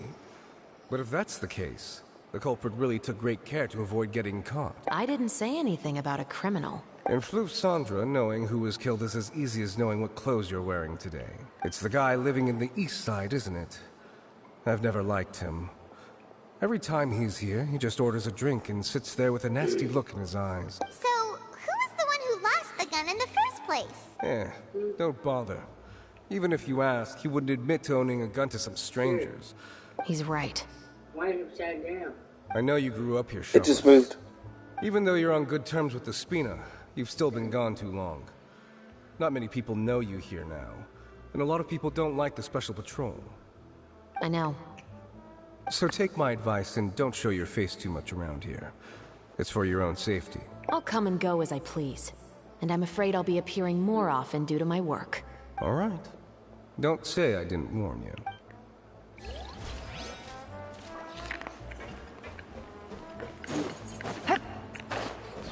We want to outrun the law. We need to know how it works. The business you're in, you gotta keep up with the changing times.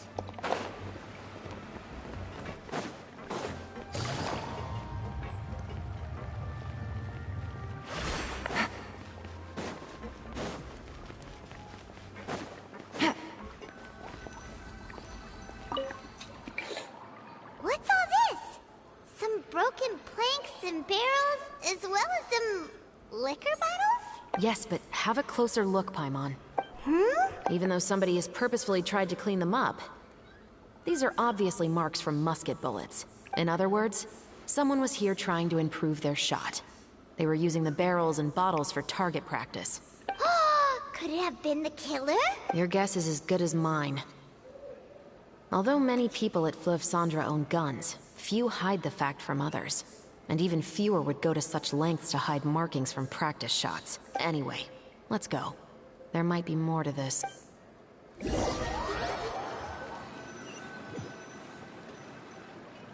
Seems like that's all we'll be able to uncover for today. Paimon feels like we managed to learn a lot more here than up on the surface. Yes. Assuming that everything we found is indeed connected to our suspect, then their timeline was probably something like this. A month ago, our suspect found a gun and took it home to disassemble it.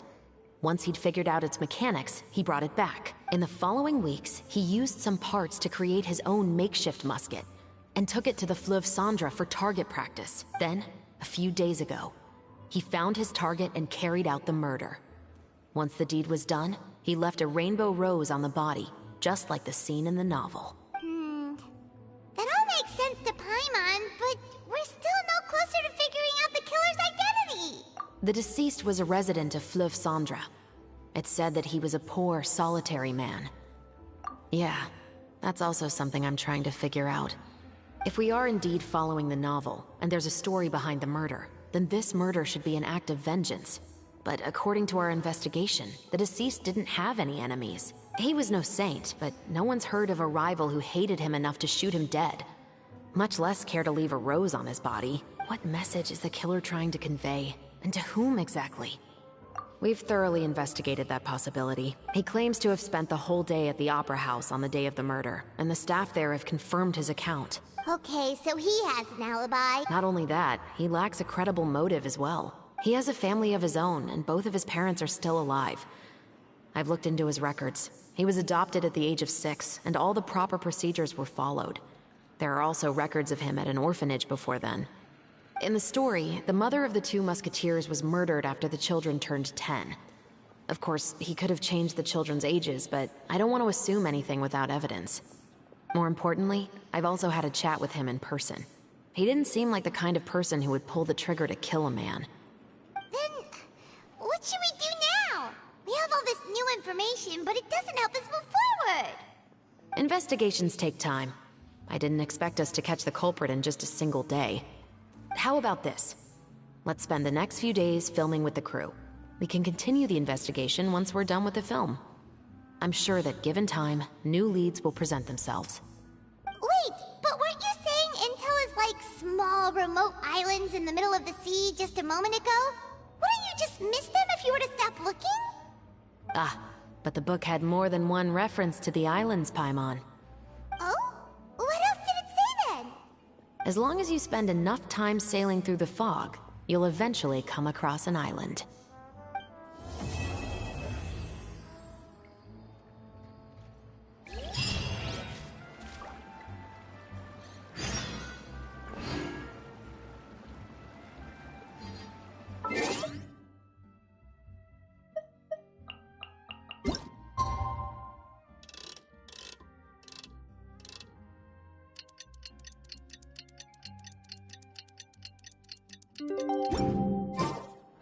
It's filming time again! Our schedule is jam-packed for the next couple of days.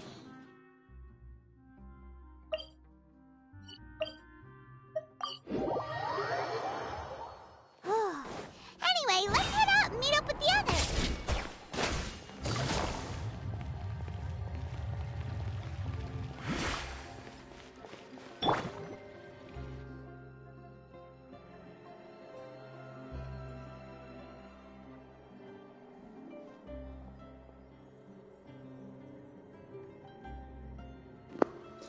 I'm not playing Fortnite right now, I'm playing this. I will be doing it later though.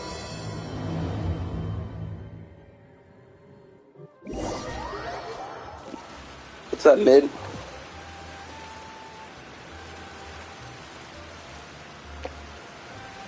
Hello, Christian. Good work, everyone. We're looking to wrap with our 2 main ladies today. I don't care if y'all watch. Go ahead. Smell our success. What do you mean, looking to rap? Oh, aren't you the expert now?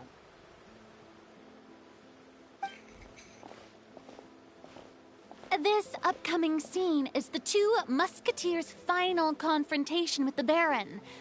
There will be quite a bit of action, but no choreography beyond what we've already rehearsed.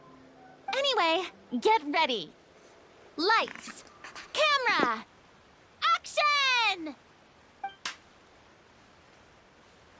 The view is beautiful tonight. It reminds me of that fateful night 10 years ago. And now that I've said it, I can even make out the faint fragrance of herbal tea in the air. Enough, villain! It's time that you pay for the death of our mother! My dear Iris, have you forgotten your manners? How can you speak like this to your own father? I'd sooner swallow all of my teeth than call you father. What did I expect? Seems the daughters have turned out to be just as obstinate as their foolish mother. In this world, Mora and status is everything. She thought she could blackmail me using her children and force me to grant her recognition and concessions? Ah, how naive can a woman be? Mother never asked a single thing of you. All she wished was for us to live a peaceful life, just like the others. It was you who personally brewed the poison of prejudice and sent Mother to her death. Compared to that deadly poison, the 2 bullets that will soon pierce through your heart will be like sweet mercy. And that's exactly why I said you're just as naive as her. Did you really think 2 muskets would be enough to defeat me? So let's see. What is stronger? Mora and power, or the 2 muskets in your hands? Get them! Tulip! There are too many of them! It'll be okay. We'll cover each other, Iris. And Mother will be watching over us, too.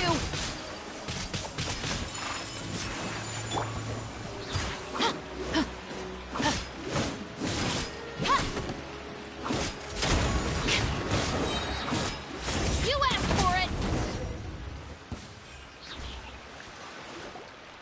You've lost.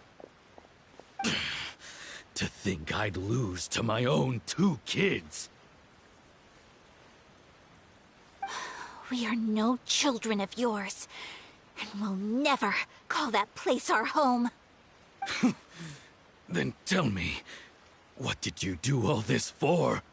You lost your mother, and will soon kill your father as well.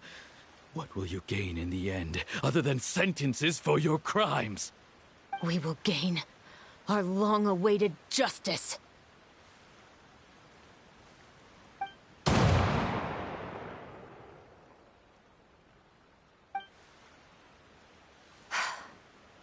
It's over. Finally, it's over.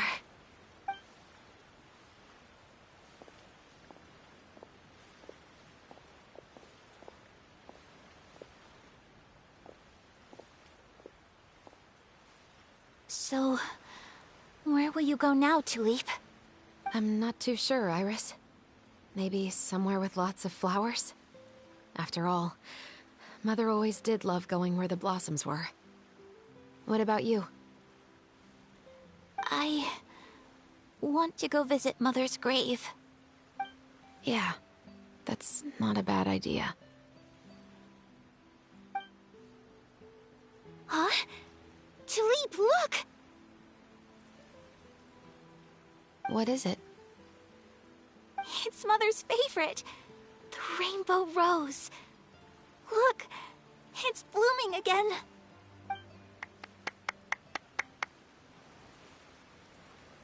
Excellent! That was beyond mesmerizing. Even I didn't expect the scene to go so well. And we got it in a single take. All right, everyone. We've got a wrap for Tulip and Iris. Congratulations, Ayaka and Chevrolet! Thank you. I didn't expect our parts to wrap so quickly. I wish I could savor the experience for just a bit longer. Paimon totally understands. Paimon's not ready to say goodbye to the clapperboard either. Filming has really been a lot of fun. You were great too, Chevrolet. The way you said, long-awaited justice. It gave Paimon chills. That is indeed my favorite line in the whole book. I still remember trying to act it out in my room the first few times I read it. Whoa, Paimon would have never guessed you're that type. Who doesn't like stories where the guilty are punished and justice prevails over evil? Don't forget, I'm the captain of the Special Security and Surveillance Patrol. Captain, I have something urgent to report. Please excuse me, everyone. I'll be back in just a moment. It's okay, don't worry about us.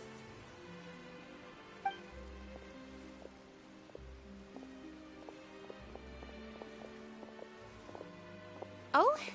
Was she whisked away by work already? I was just about to tell her how great she did. It seemed like some urgent official business. Then perhaps we should thank the stars that we were able to wrap both of your parts so quickly today. Switching around the filming schedule would have been a real pain. Anyway, I actually came over to let everyone know that we're all done for today. You can go home and get some rest. And one last thing, Miss Ayaka. Your acting skills today were immaculate as always. Are you sure you won't consider taking up full-time acting? See, I just happen to know this great troupe that's still looking for a lead actress. Thank you for your kind words, Director Farina. Unfortunately, there are still many matters that I have to take care of back home at the Yashiro Commission. I cannot remain in Fontaine to pursue an acting career. Nevertheless, I will make sure to treasure this incredible opportunity in my heart. Oh, that's a shame. But I understand. Just let me know if you ever change your mind. I believe it's also about time for me to take my leave. But hopefully I'll see you on set over the next few days. Even though my part's wrapped, I'd still like to swing by and help out the crew. See you tomorrow, Traveler and Paimon. Yep, see you tomorrow! Well, what should we do next? Maybe we'll go investigate the case some more with Chevres today. Traveler, Paimon, please come with me. Huh? Where are we going? You could say that our ship has finally chanced upon one of those small, remote islands of intel.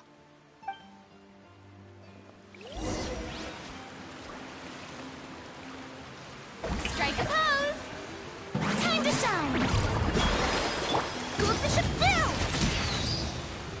I swear by my sword!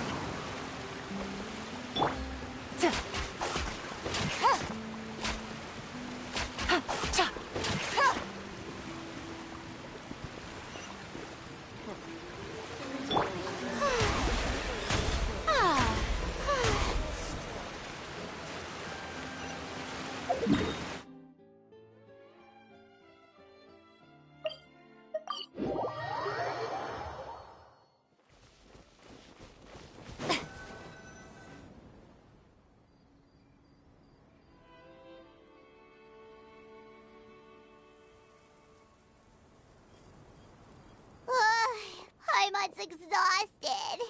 Paimon definitely didn't expect having to float this far after a full day of filming. So, Chevres, why did you take us here? Affirmative.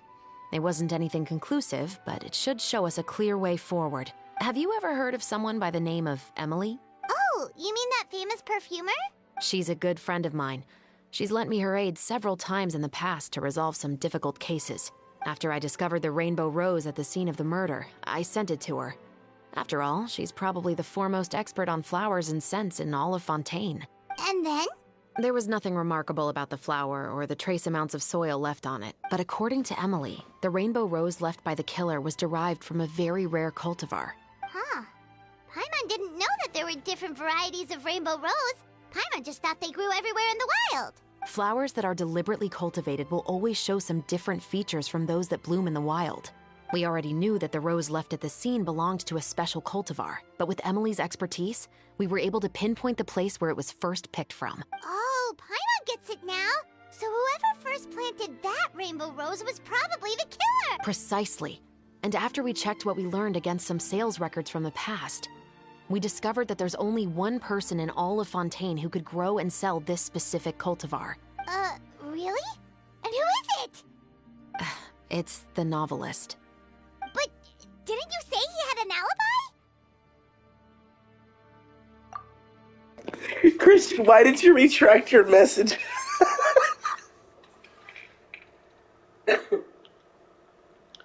Christian, why did you retract all of your messages? What the hell are you doing?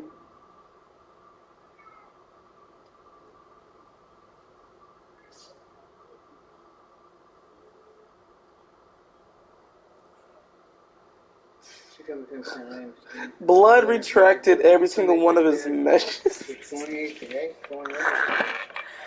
Christian, you might have retracted your message, but it'll still forever be on the stream of you showing, damn, she good looking, not gonna lie.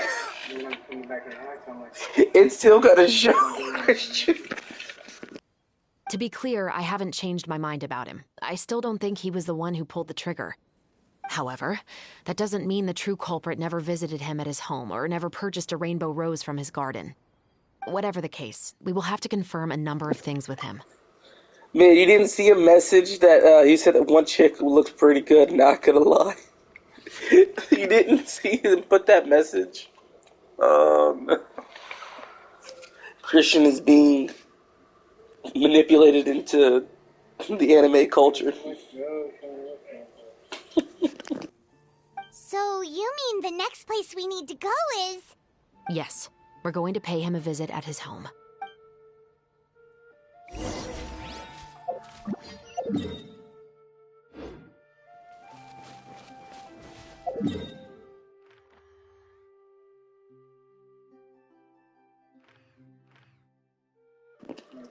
I mean, the game is free.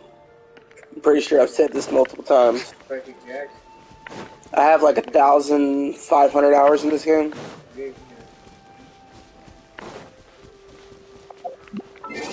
I'm max level. So...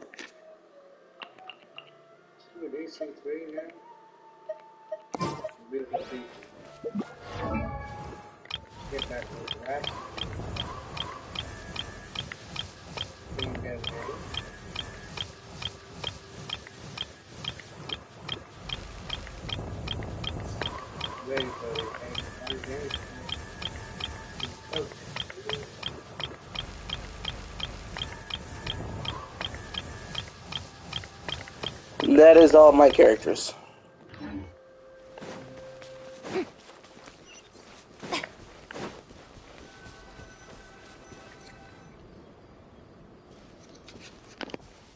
That should be his house.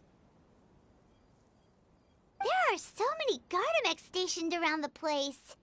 That's pretty unusual, right? According to what he told me last time we spoke, he hired them so he won't be harassed or disturbed. Huh. So there are a lot of flowers in his garden, but Paimon doesn't think we'll be able to pick one without alerting the Gardamex. Right. Which is exactly why I think there has to be a special connection between him and the killer.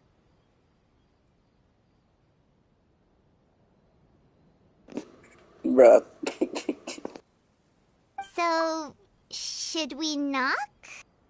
Just wait here for now. I'd like to take care of a number of those Gardamex first. But they're so far away. How are you planning to do that? Don't forget, Paimon, I'm actually the real-life captain of the Musketeers.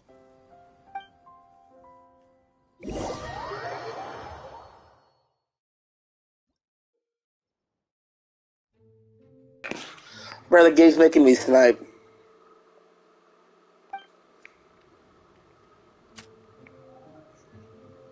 We gotta get the sniping montage.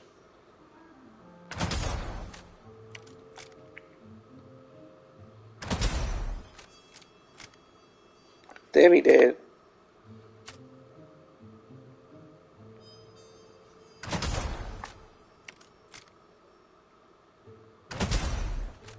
Got him. Is there another one?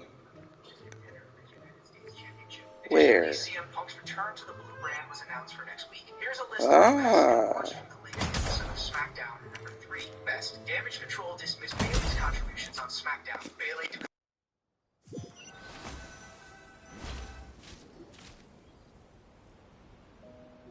All clear. Let's go. Wait!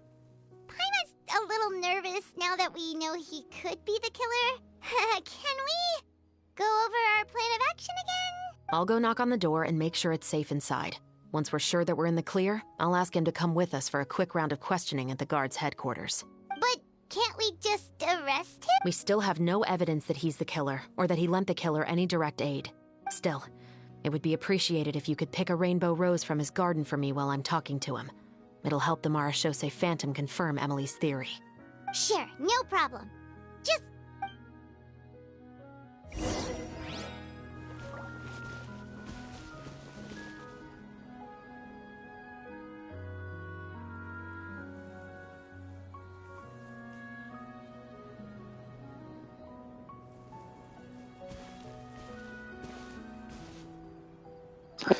Sorry, I was getting a little distracted by the music and the scenery.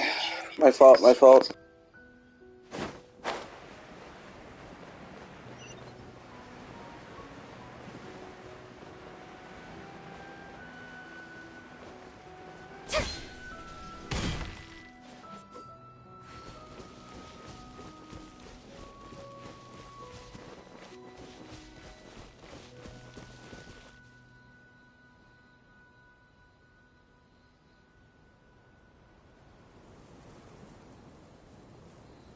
Excuse me, Mr. Baptiste, are you home? Who could it be at this hour? Oh, it's you, Officer Shovras. Would you mind accompanying me to the guard's headquarters, Mr. Baptiste? We would like to ask you some questions about a case. Oh, is it still regarding the murder case from before? I cannot confirm or deny that at this time. So it is then. Listen, I need you to come with me, Mr. Baptiste. Miss Shovras, I'll save you the trouble. Oh, and you two over there? There's no need for you to pick my flowers either. It's not time for them to bloom yet. Oh! Okay.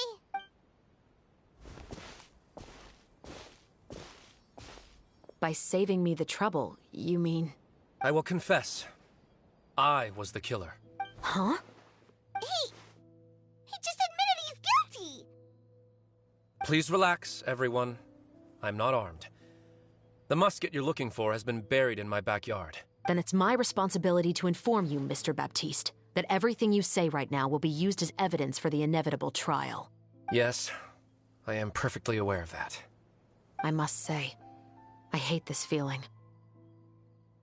Oh? Is it because I confessed? Or because you've been proven wrong? Both, I suppose. For the same reason as the one I wrote out in my novel, of course. I did it to exact revenge. I know you haven't figured out the link between the two of us. Had you done so, I'd have been taken away to the headquarters a long time ago.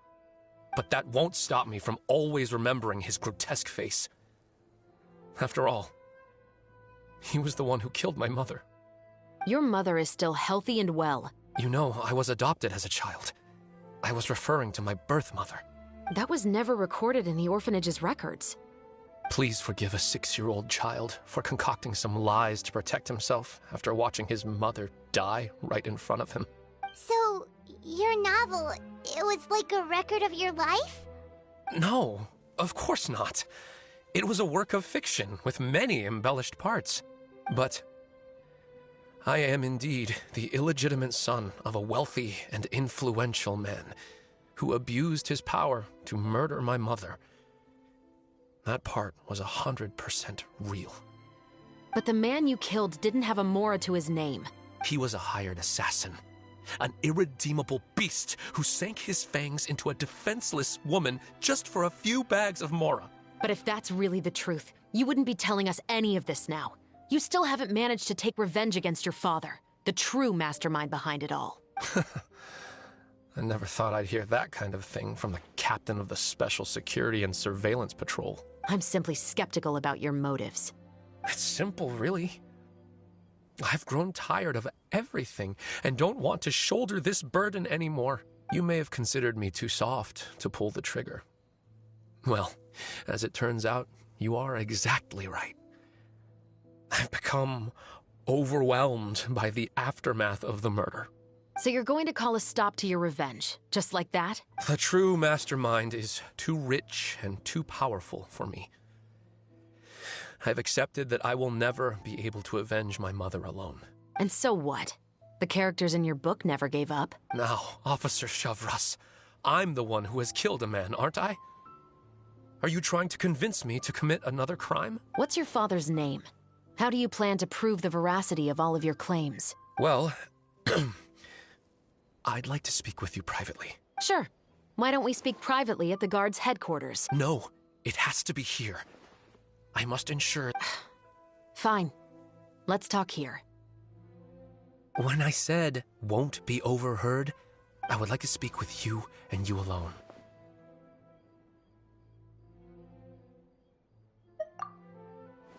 Thanks. I appreciate it. Please stay safe, Chevres. All right. Let's hear it. Will you really believe what I'm about to say? Well, that depends on what you're going to tell me. Fair enough. Fair enough. Then listen closely.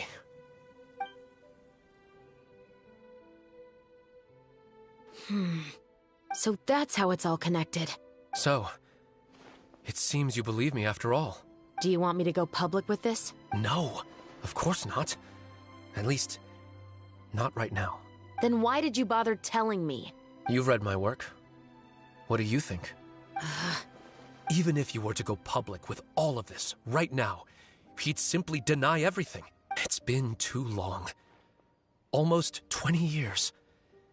Anything that could be used as evidence has long faded away. Even if there might have been a solitary island of truth once upon a time, it has long sunk beneath the waves by now. Justice will never find him. Not if you don't try. I know that as the captain of the Special Security and Surveillance Patrol, you will always stand on the side of justice. But do you really think a cushy life in prison really constitutes justice for him? I bet he could lead an extremely comfortable life in the fortress of Meripede. What are you trying to say? I've been observing you from a distance. Your portrayal of the Musketeer was exquisite. Pull the trigger of justice against him. Let the villain get what he deserves. You want me to let you go so you may complete your revenge? No, Officer Shavras. I know that would be impossible. No. What I'd like is for you to perform the deed on my behalf. Oh, Chevres sure is taking her time. What could they be talking about anyway? Oh, Paimon's worried. What if he decided to attack her? Oh, you do have a point.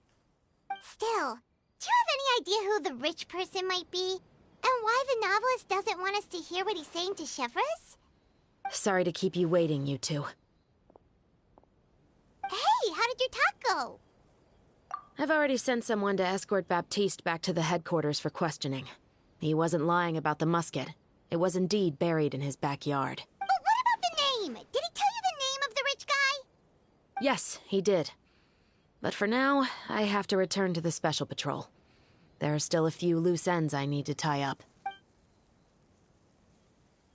I'll probably be quite busy over the next few days, so apologies if you don't see me on set. All right, Paimon understands if you can't tell us everything you know.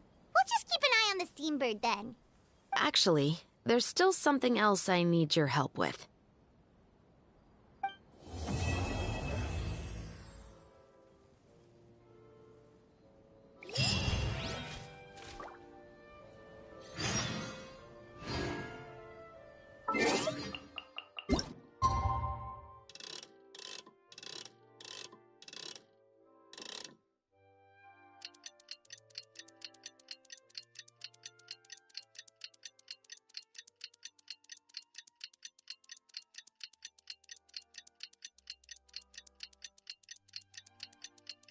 We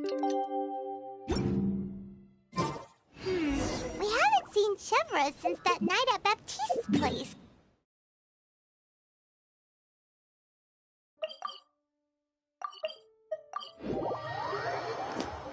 Yeah. Well, guess there's no point in worrying about it now. Let's go join up with the others.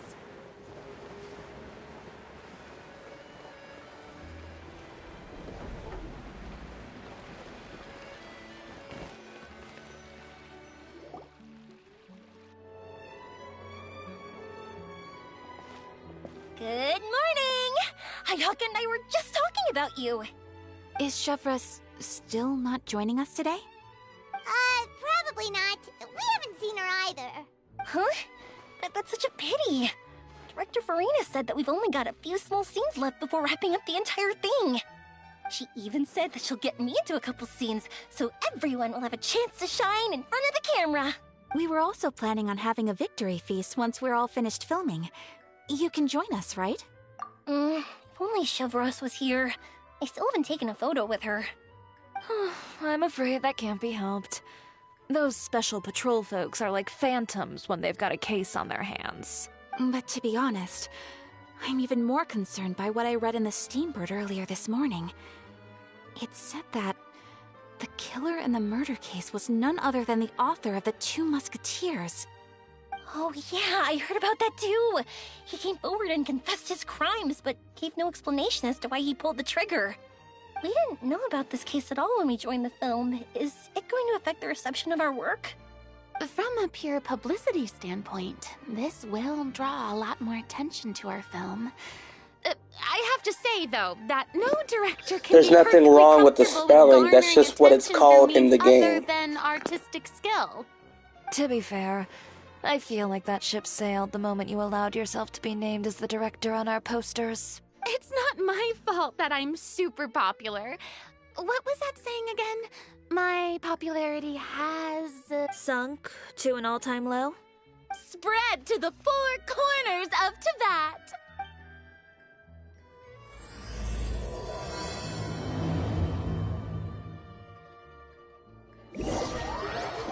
Also, to answer an earlier question, when you asked what the heck is roses and muskets, I will show you what that means in just a moment. Will you people stop asking to join me? Reject. Excuse me, everyone. Xavier! Feels like it's been ages since we last saw you. I've been talking non-stop with the Film Association, and I'm absolutely swamped trying to coordinate the film's marketing. So forgive me for not being around more often, but please believe me when I say that I will make sure everyone's hard work gets the exposure it deserves. Oh, seems like you've been fighting your own battles. Yes, that's one way to put it. Oh, and before we begin the final round of filming, please allow me to finally introduce you to... So yeah, once you reach AR level 16, which is your overall level for your profile, you are able to join other people's worlds. The higher your level, the higher level other players you can join. Now, see, me, since I'm max level, I can join anyone's world, because I'm max level. Lower level players cannot simply join a level of my nature. For example, say you started the game, you got to level 16. You could not join me until you reach at least level 55. The original investor of our film, Mr. Morris. A pleasure to meet you all. Yes, glad to make your acquaintance, Mr. Morris. We've heard about the issues you've encountered with your financial situation, and genuinely hope that things have taken a turn for the better. Oh, well, the situation has indeed improved somewhat. Don't worry, Mr. Morris. Accidents and last-minute challenges happen all the time. There's no need to blame yourself over it. The good news is that we're almost done filming now. And I would even say that this is the best story I've ever seen. Is that so? I see, that's great news. All right, now that we've gotten all the pleasantries out of the way, let's get this show on the road. We'll mostly be filming typical people and scenery from the streets today to improve the sense of environmental ambiance in some parts of the film. Oh, and there'll be a cameo for Mr. Kamisato and Miss Yoimiya as well. They'll be used to show outsider perspectives on the fates of the 2 Musketeers. That's right. Ayato should be here any minute. Excellent! Then let's start with the scenery shots. Camera and clapper loader, you're up. Yep, we'll be ready. Remember, all we need are some wide zoom shots of the streets. If you happen to find some particularly lovely patches of flowers and grass, feel free to grab some close-ups of those as well. Ready? Lights! Camera! Action!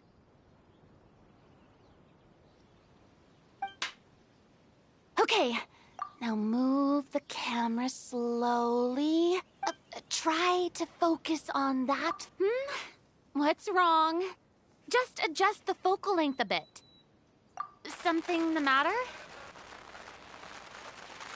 Huh? But wasn't it working fine for all the days before? Veronique, can we try a different camera? No problem.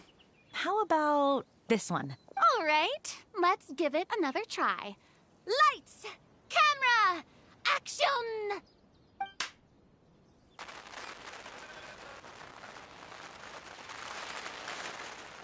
Don't tell me.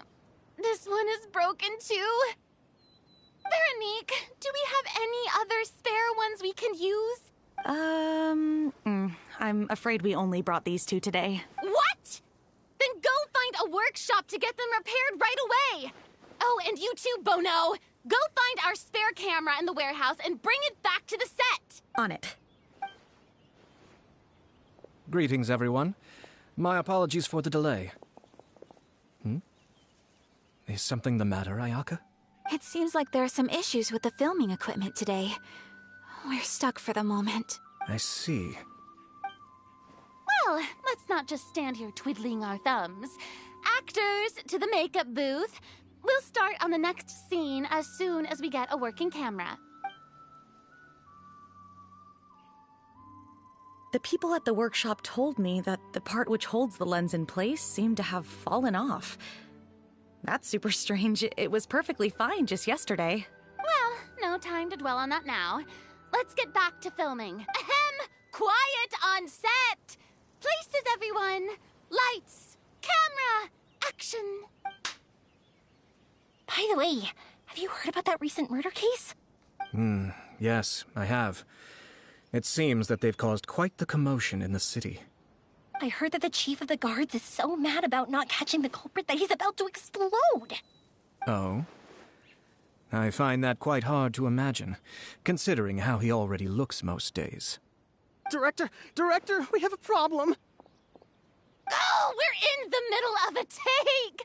Couldn't you wait until we wrapped up this scene? No, Director, our film, all the finalized film that we've been keeping in the case has disappeared.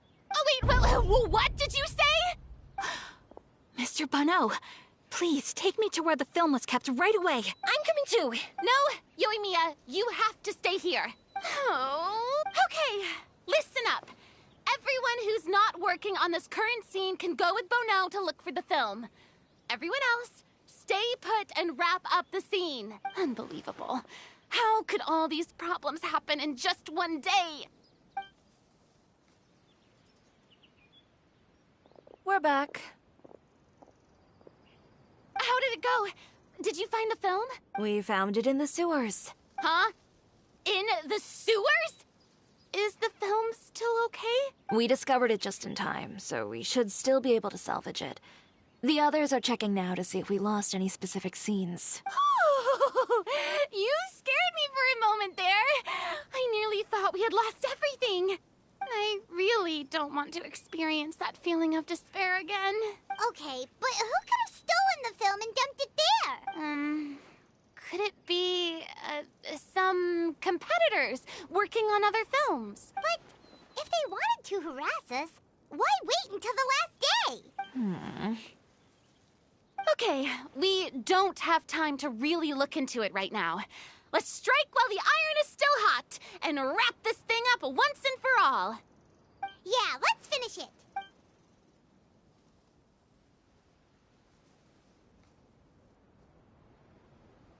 I would like to officially announce that our entry to the festival, The Two Musketeers, has now concluded filming! I'm unspent. It's so late already. Even though the filming process proved to be extremely challenging, everyone provided valuable and unique contributions to the final product. Thank you all for your dedication and support. And just like Director Farina, I would also like to extend my most heartfelt thanks to all of you. Really, you've all helped me so much. All right. Let's save the awards speech for later. Okay, man. And hopefully also get some rehearsals in before the real thing. Anyway, now it's time to party! So long as you guys are here for the cutscene, because these special events that come out every update, they always have an animation cutscene, and they're always good. Beast will want in!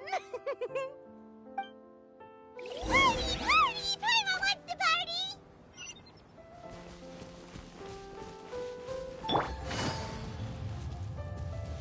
Whoa! This place is hopping! Everyone's finally getting to relax after wrapping up the film! Hey, Ayato! How's your work been going? Everything went rather smoothly. Thank you for your concern. Ayato told me that we've already confirmed the dates for some Inazuma Fontaine cultural exchange events.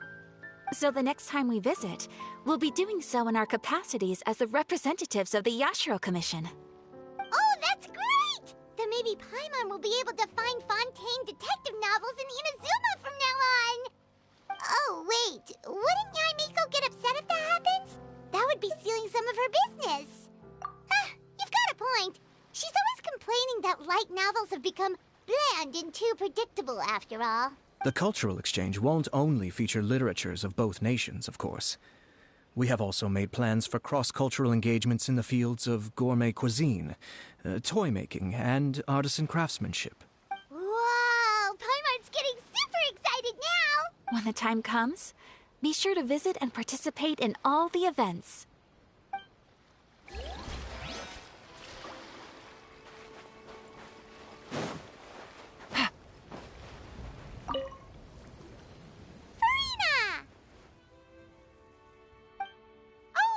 My darling clapper loader and camera operator, you've both worked really hard.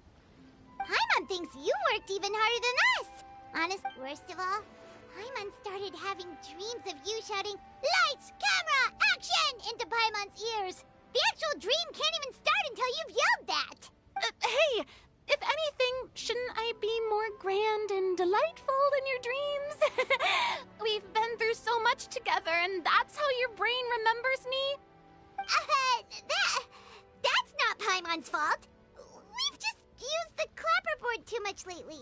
Anyway, what's most important is that we've wrapped the film. I'm pretty confident that we'll take first prize. Hey, no need to mention the official name. Wait, now that you mention it, if we did win the prize, would Farina just get a statue of herself? Come on, I don't need that kind of attention. Xavier can accept the reward on our behalf. But just imagine! Farina accepting the Farina Award and holding a Farina statue. I'm going back to my dessert now. You all can keep discussing that on your own.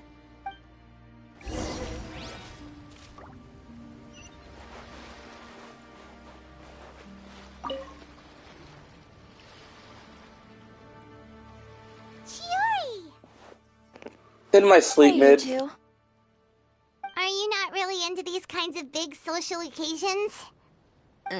Not particularly. But this is still better than Fontaine Fashion Week.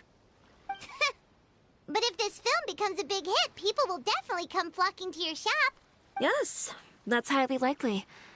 As long as the film can premiere as planned. Are you still worried about the case? That and all the obstacles we had to face today. You're right. It's as if all our bad luck just manifested at once. But why today of all days? No, it's nothing. We've already delivered the film to the editors, so there should be nothing more to worry about. How are you doing, Mr. Morris? You having a good time?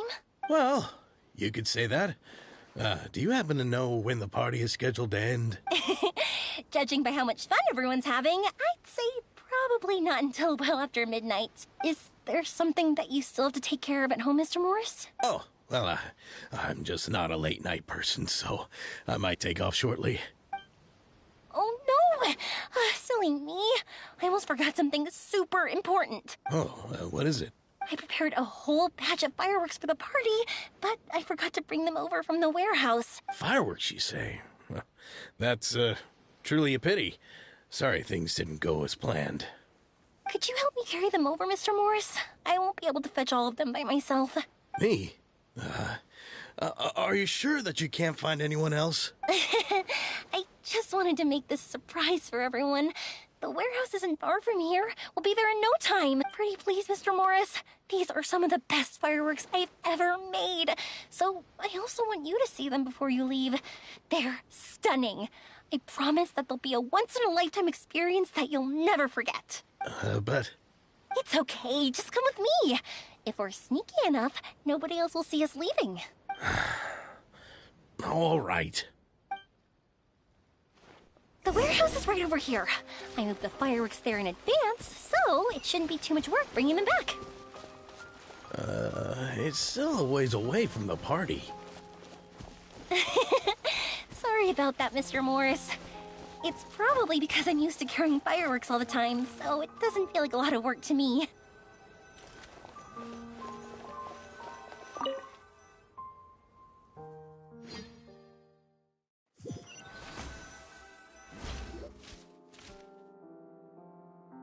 It's dark in here.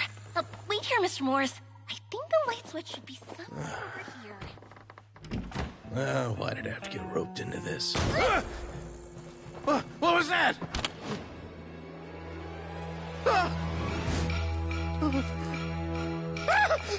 Who's there? Get me out! Get me out of here! Did you really think you'd get away, Morris?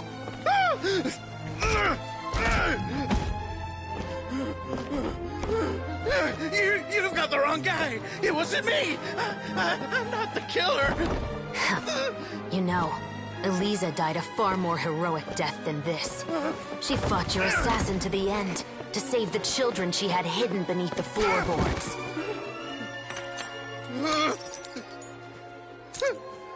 That is Eliza's pendant. The one with a photo of you two inside. The one you gave her. Ring any bells? It's a fake! It has to be! There's no way! No way your assassin didn't destroy it, you mean?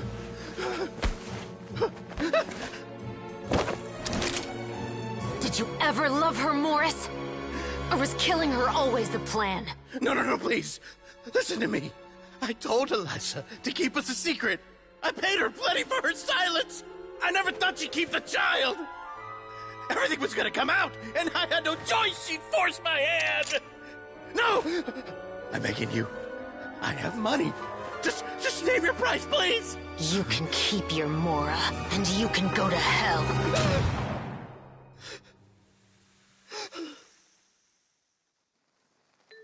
I'm Captain Shovraz of the Special Patrol. Morris, you're under arrest for Eliza's murder. Huh? Hmm?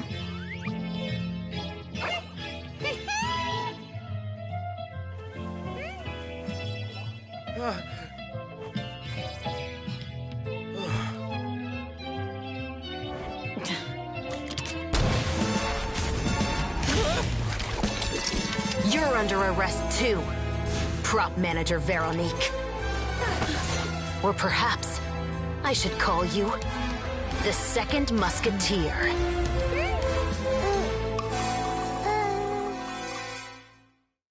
Wait, what's going on? This wasn't in the script. Drop the gun, Veronique. Why? Why would you keep me from exacting revenge on this heartless monster? Drop your weapon. This is my final warning. That was awesome. She blocked that bullet with her gun.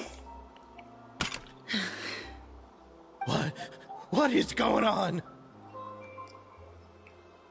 Do I have to spell it out for you, Morris? Everything that took place just now was staged to get you to confess the truth. But this last part is all improv, of course. Told you the cutscenes are good. Shivers, you told us you wanted us to help you stage a play. You never said anything about the Second Musketeer. It's because even I had no way to confirm my theory until now. Thank you for your performance, Yoimiya. Could I trouble you to go and bring in the other Special Patrol members? They should be on standby just outside. Oh, and please tell the other cast members not to worry about us. We'll be rejoining them shortly. On it!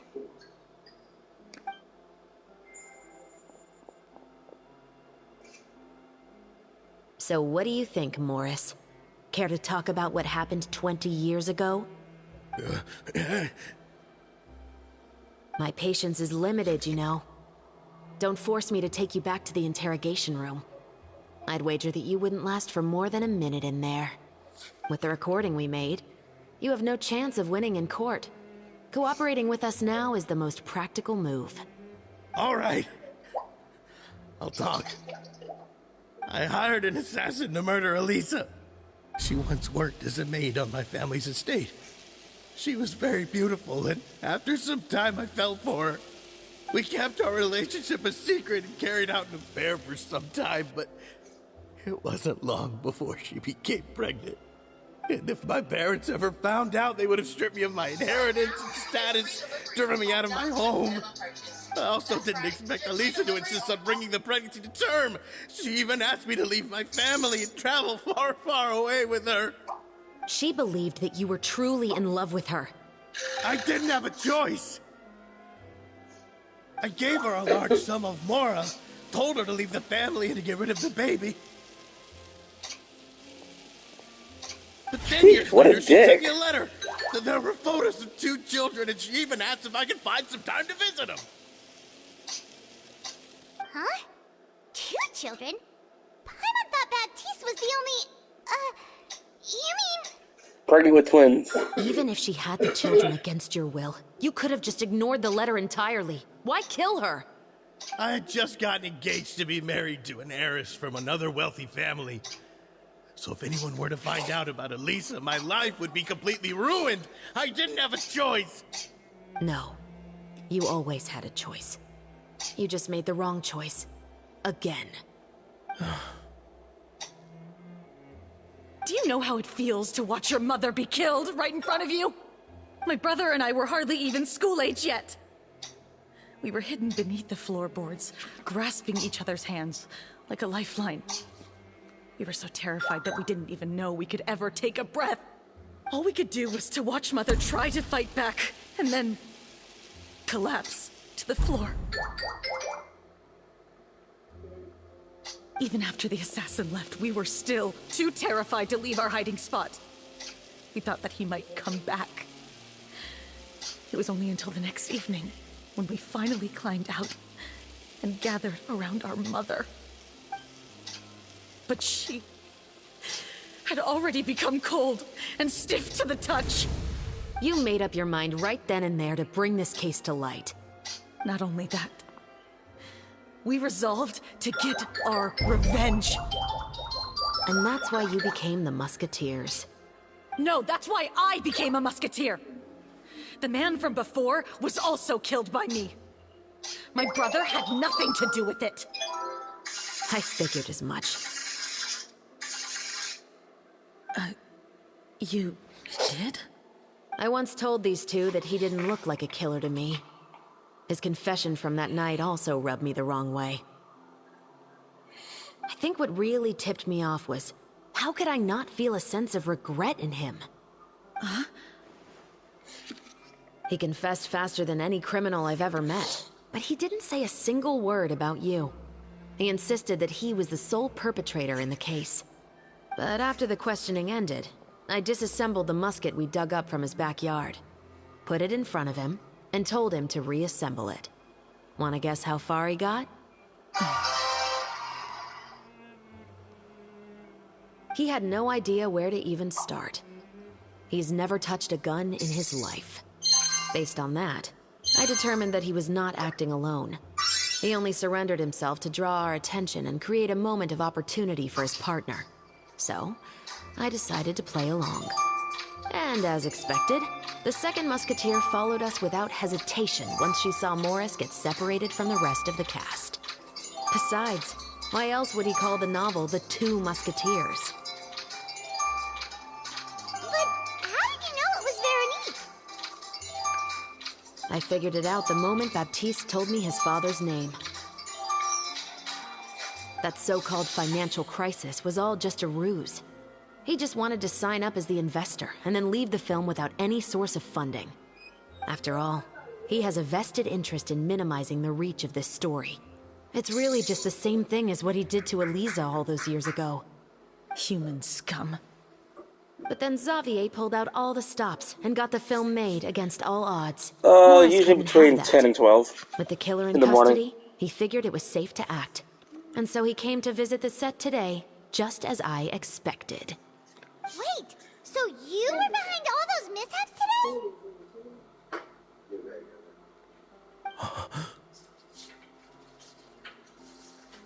As for the identity of the second musketeer, I assumed they'd probably stay close to Morris and look for an opening. And if they already knew that Morris was the film's investor, then that narrowed the list of potential suspects as well. Furthermore, being the props manager would allow the culprit to avoid scrutiny by purchasing mechanical parts in the name of the crew. With that hypothesis in mind, I went back to check Baptiste's orphanage adoption records. Guess whose name I saw on the same page, just a few lines from his. My Hey, brother. Christian. He trusted you. As in, he trusted me to perform the deed on his behalf? He trusted you to stand on the side of justice. I am. I thought you could do it as well. Oh, the look on your face when you told him to go to hell. I really thought you'd put a bullet in his brain. You know what he has done. Are you telling me that you'd rather see him spend the rest of his life living like a king in the fortress of Meripede? I will never be able to forget the feeling of my mother's cold, lifeless hands. And you would call this ending fair? Is this what you call justice? I won't lie, Veronique. I did hesitate when your brother first told me about the truth. I wondered. I agonized over whether I should really put a bullet in his head. So why don't you? Because that should never be how justice is carried out in this world. Perhaps, to you, justice is simply reciprocated. An eye for an eye, and a life for a life. But everyone has their own understanding of justice. If everyone were to pursue their own definition of it, there would be no more order in this world. Today, you'll kill Morris, and tomorrow, his children may come for you. The world cannot render judgments based on a desire for revenge. That will only lead to a cycle of revenge, as well as the destruction of order and civilized society. Fontaine is founded on a set of laws and a standardized code of justice. That is why we are the nation of justice. But with all that said, I will promise you this. Morris will not lead a cushy life in the fortress of Meripede. Chevros, the rest of the special patrol is here. Thank you so much, Yoimiya. Letelier, Terena, please take them away.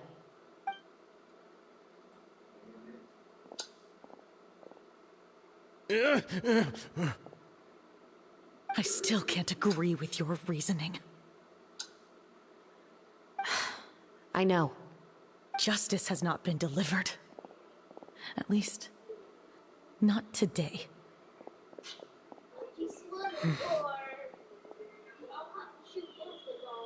Chevros. Let's go. We should give an explanation to the crew. Thank you for your concern. I'm fine. I'm just thinking about the things in life that have driven people to take justice into their own hands.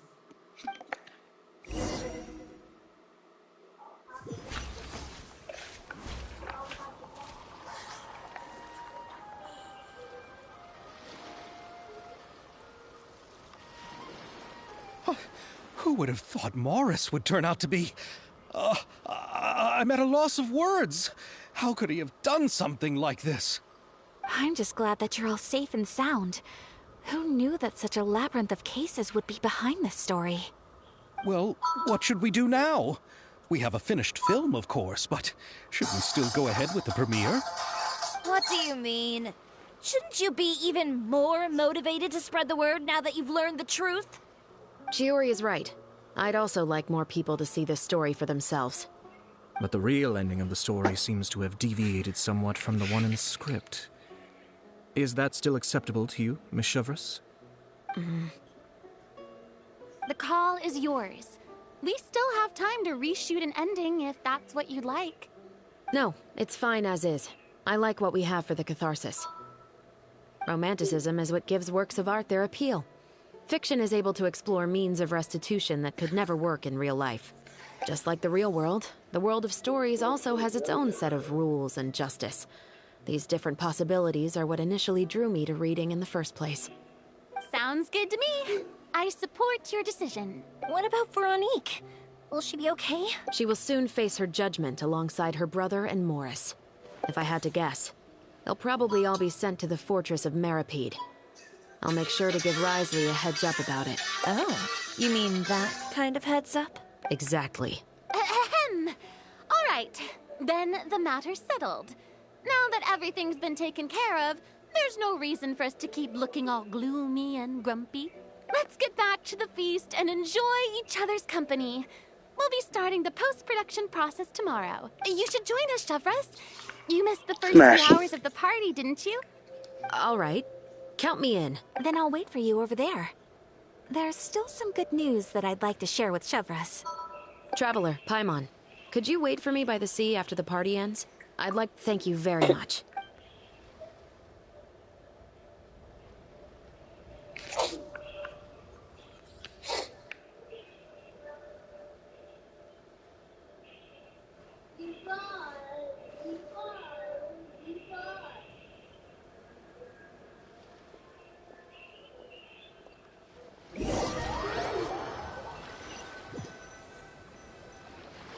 Sorry for the wait. Oh, we weren't waiting long at all. Is there something else you wanted to tell us? No, I don't have anything new to share. I just felt that since you were my investigation partners, I should have another conversation with the two of you. Traveler, how would you have responded to Baptiste's request if you were in my shoes? Is that so? Well, thanks for sharing. When I was young, my father often took me here to swim. We'd come rain or shine, even when it was freezing cold. He told me that swimming was the best activity to train one's strength of will. You could never give up before reaching the shore, especially when the water was cold. Oh? Why's that? Because the moment you give up would be the moment you die. At that point, I still hadn't received my vision.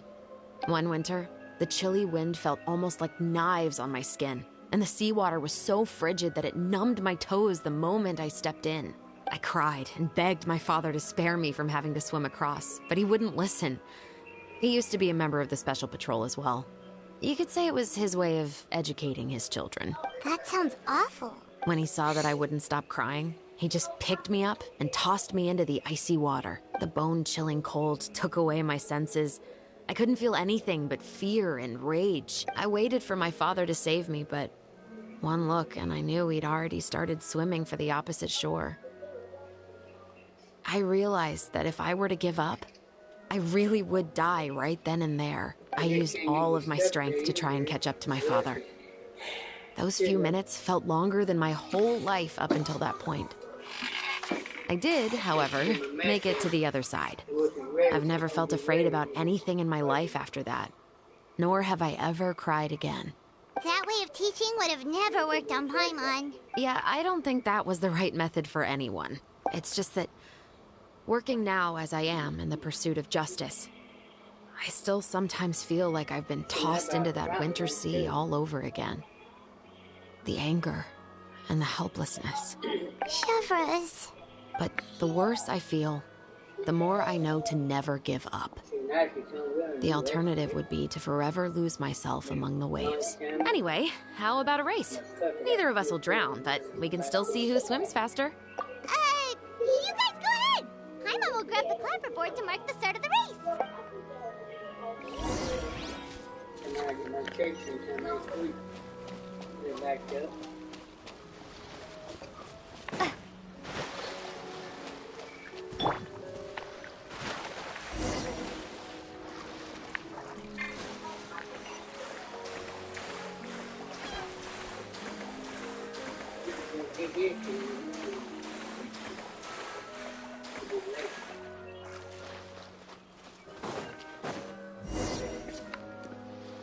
Whoa, that felt good.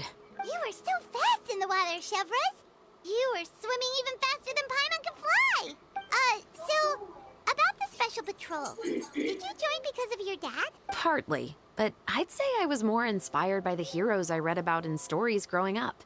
Oh, so it's due to your love of stories. Of course, it was only after I joined the Special Patrol that I learned that truth is often stranger than fiction. Come on, let's walk a bit more.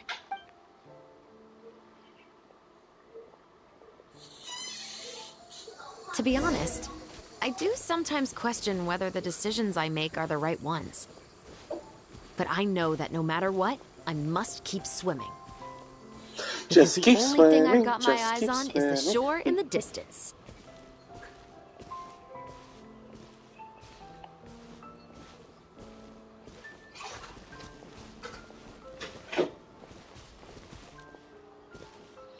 Walk faster. Walk faster. Walk faster. Thank you for coming on this walk with me. I feel a lot better after getting all that off my chest. Huh. We're nearly back at Baptiste's house. Huh. You're right. I didn't realize we were so close. He really did plant a lot of flowers. It's just like how he described it in the story. Huh? Wait. Paimon, Traveler, look! The rainbow roses in the garden. They're in full bloom now.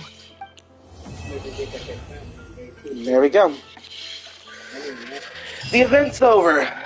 Now I just gotta do all the mini games. Also, to answer y'all's questions,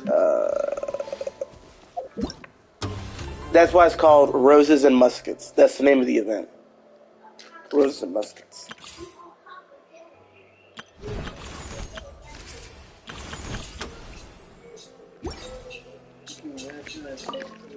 Even though it's a bit late, I must thank you for investigating this case with me. Not on behalf of the Special Patrol this time. It's a personal expression of gratitude from you. Thank you for looking out for me. What do you mean, what else am I streaming on?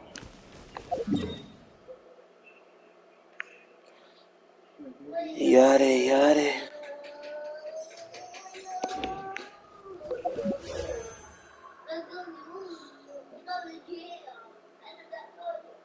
Just YouTube.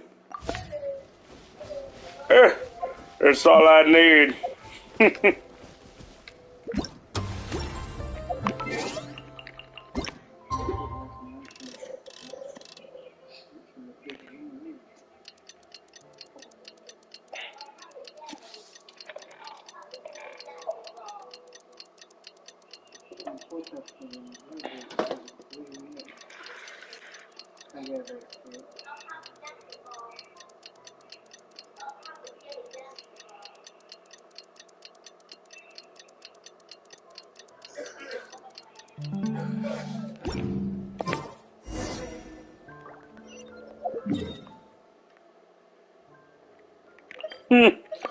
Perfect.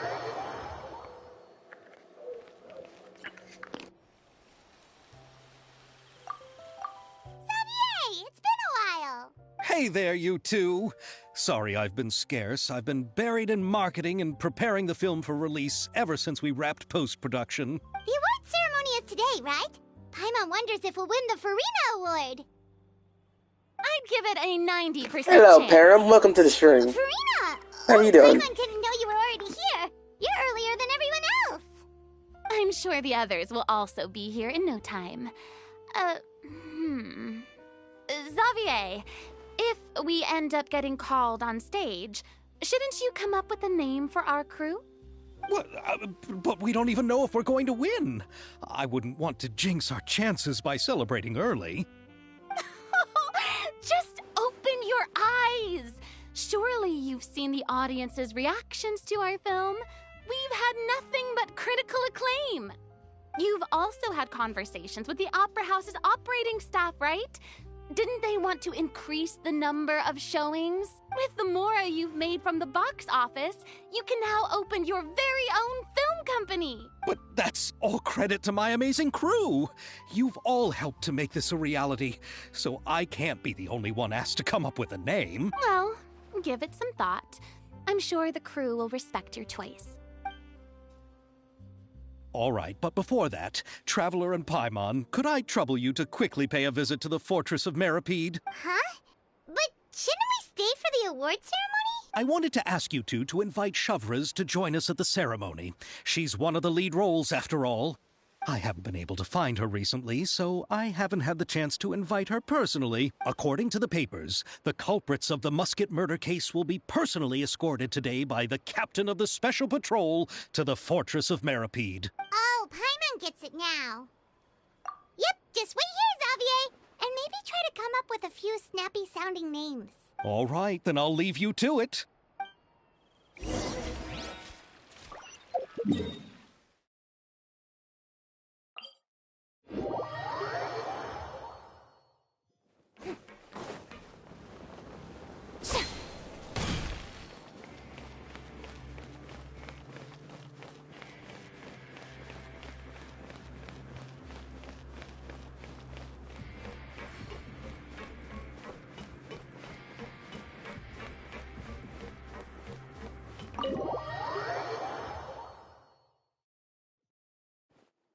This is as far as I'll be taking them. I'll leave the three of them to you now. Got another errand to run? Something like that. I'm expected at a party.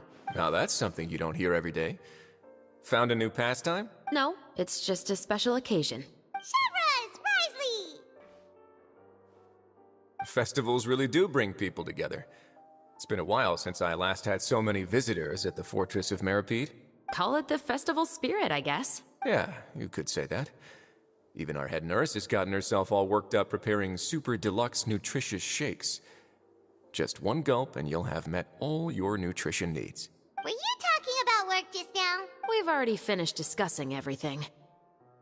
So, what do you think about my heads up, Mr. Risley? I believe I haven't yet made any promises or guarantees. But you also didn't shoot me down. Here, how about this? You could give everyone a copy of the newspaper. Perhaps on the day when the cover story happens to, oh, I don't know, expose a certain someone's misdeeds from 20 years ago? I suppose then a certain someone may soon find himself the most unlucky person in the Fortress of Meripede. While another two people will soon be hailed as heroes. Speaking of heroes, did you two need something from me? Oh, actually, we're here for... You're here to invite me to the party, right? Don't worry, I didn't forget. Ooh, then let's head back right away! See you, Risley! Happy Fontanalia Festival! And the same to you.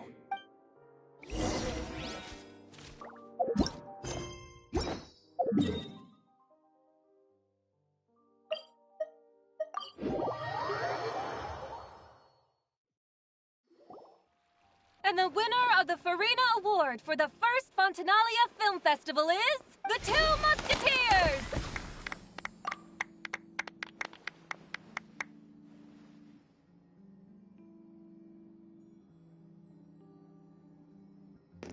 Pretty dope picture.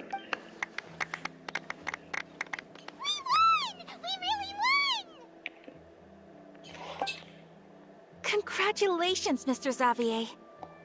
We won? I can't believe it! I really can't thank all of you enough! See? My takes on Fontaine's entertainment industry have never been wrong. Now, please welcome to the stage the producer of the Two Musketeers, Mr. Xavier!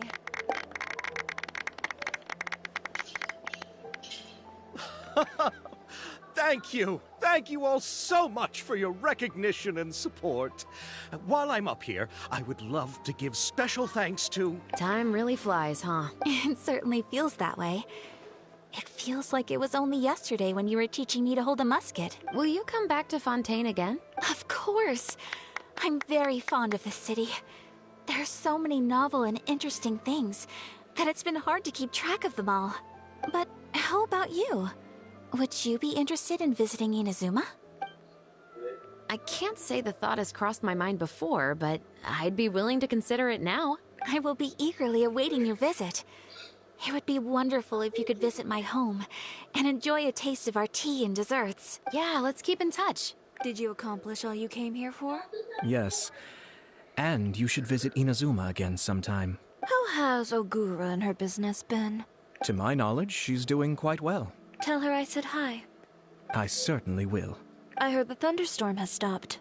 Yes, and the war has also been brought to an end. Peace and prosperity has returned to the islands. I quite like the sound of that. Perfect for hanging textiles out to dry. I'd like to offer my thanks again to the entire cast and crew.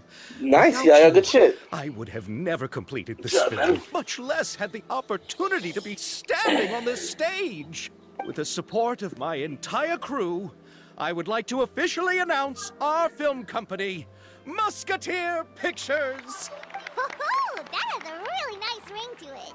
Then in that case, let's please welcome all the members of Musketeer Pictures onto the stage for a commemorative photo. Oh, Paimon didn't know we'd also be taking pictures. Director Farina, I believe you are the most deserving person to raise this trophy. Huh? No. There's no need. It's so embarrassing. It's an honor the director deserves. Yes, I agree. Just accept that you're not getting out of this. Ready, everyone? 3, 2, 1. Musketeer Pictures!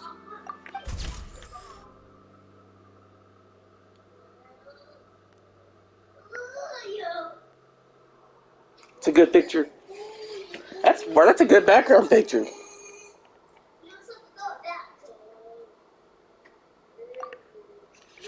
I like that. And the quest is complete.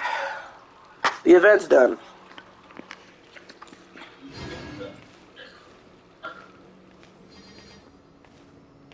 All that's left now is the mini games. Look at that.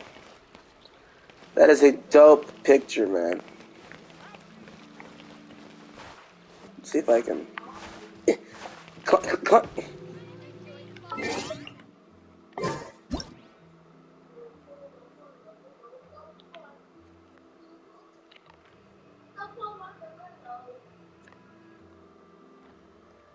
Pretty dope little picture up there.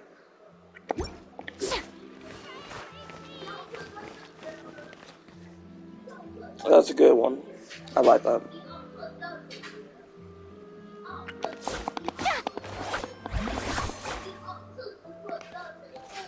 You guys ready for some mini games?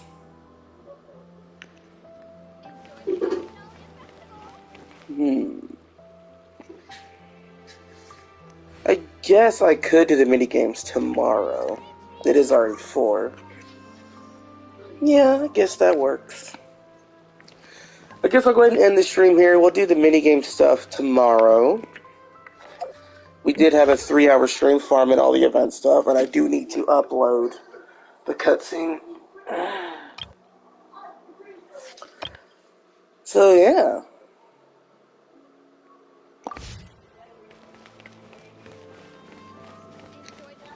Don't forget, man. Don't.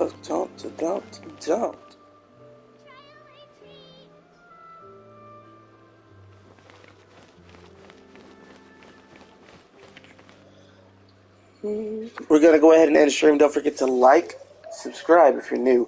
Hit the bell for notifications. And if you want to join the Discord, use my link on my channel to join. And if you want to follow me on Twitter, do the same thing as the Discord.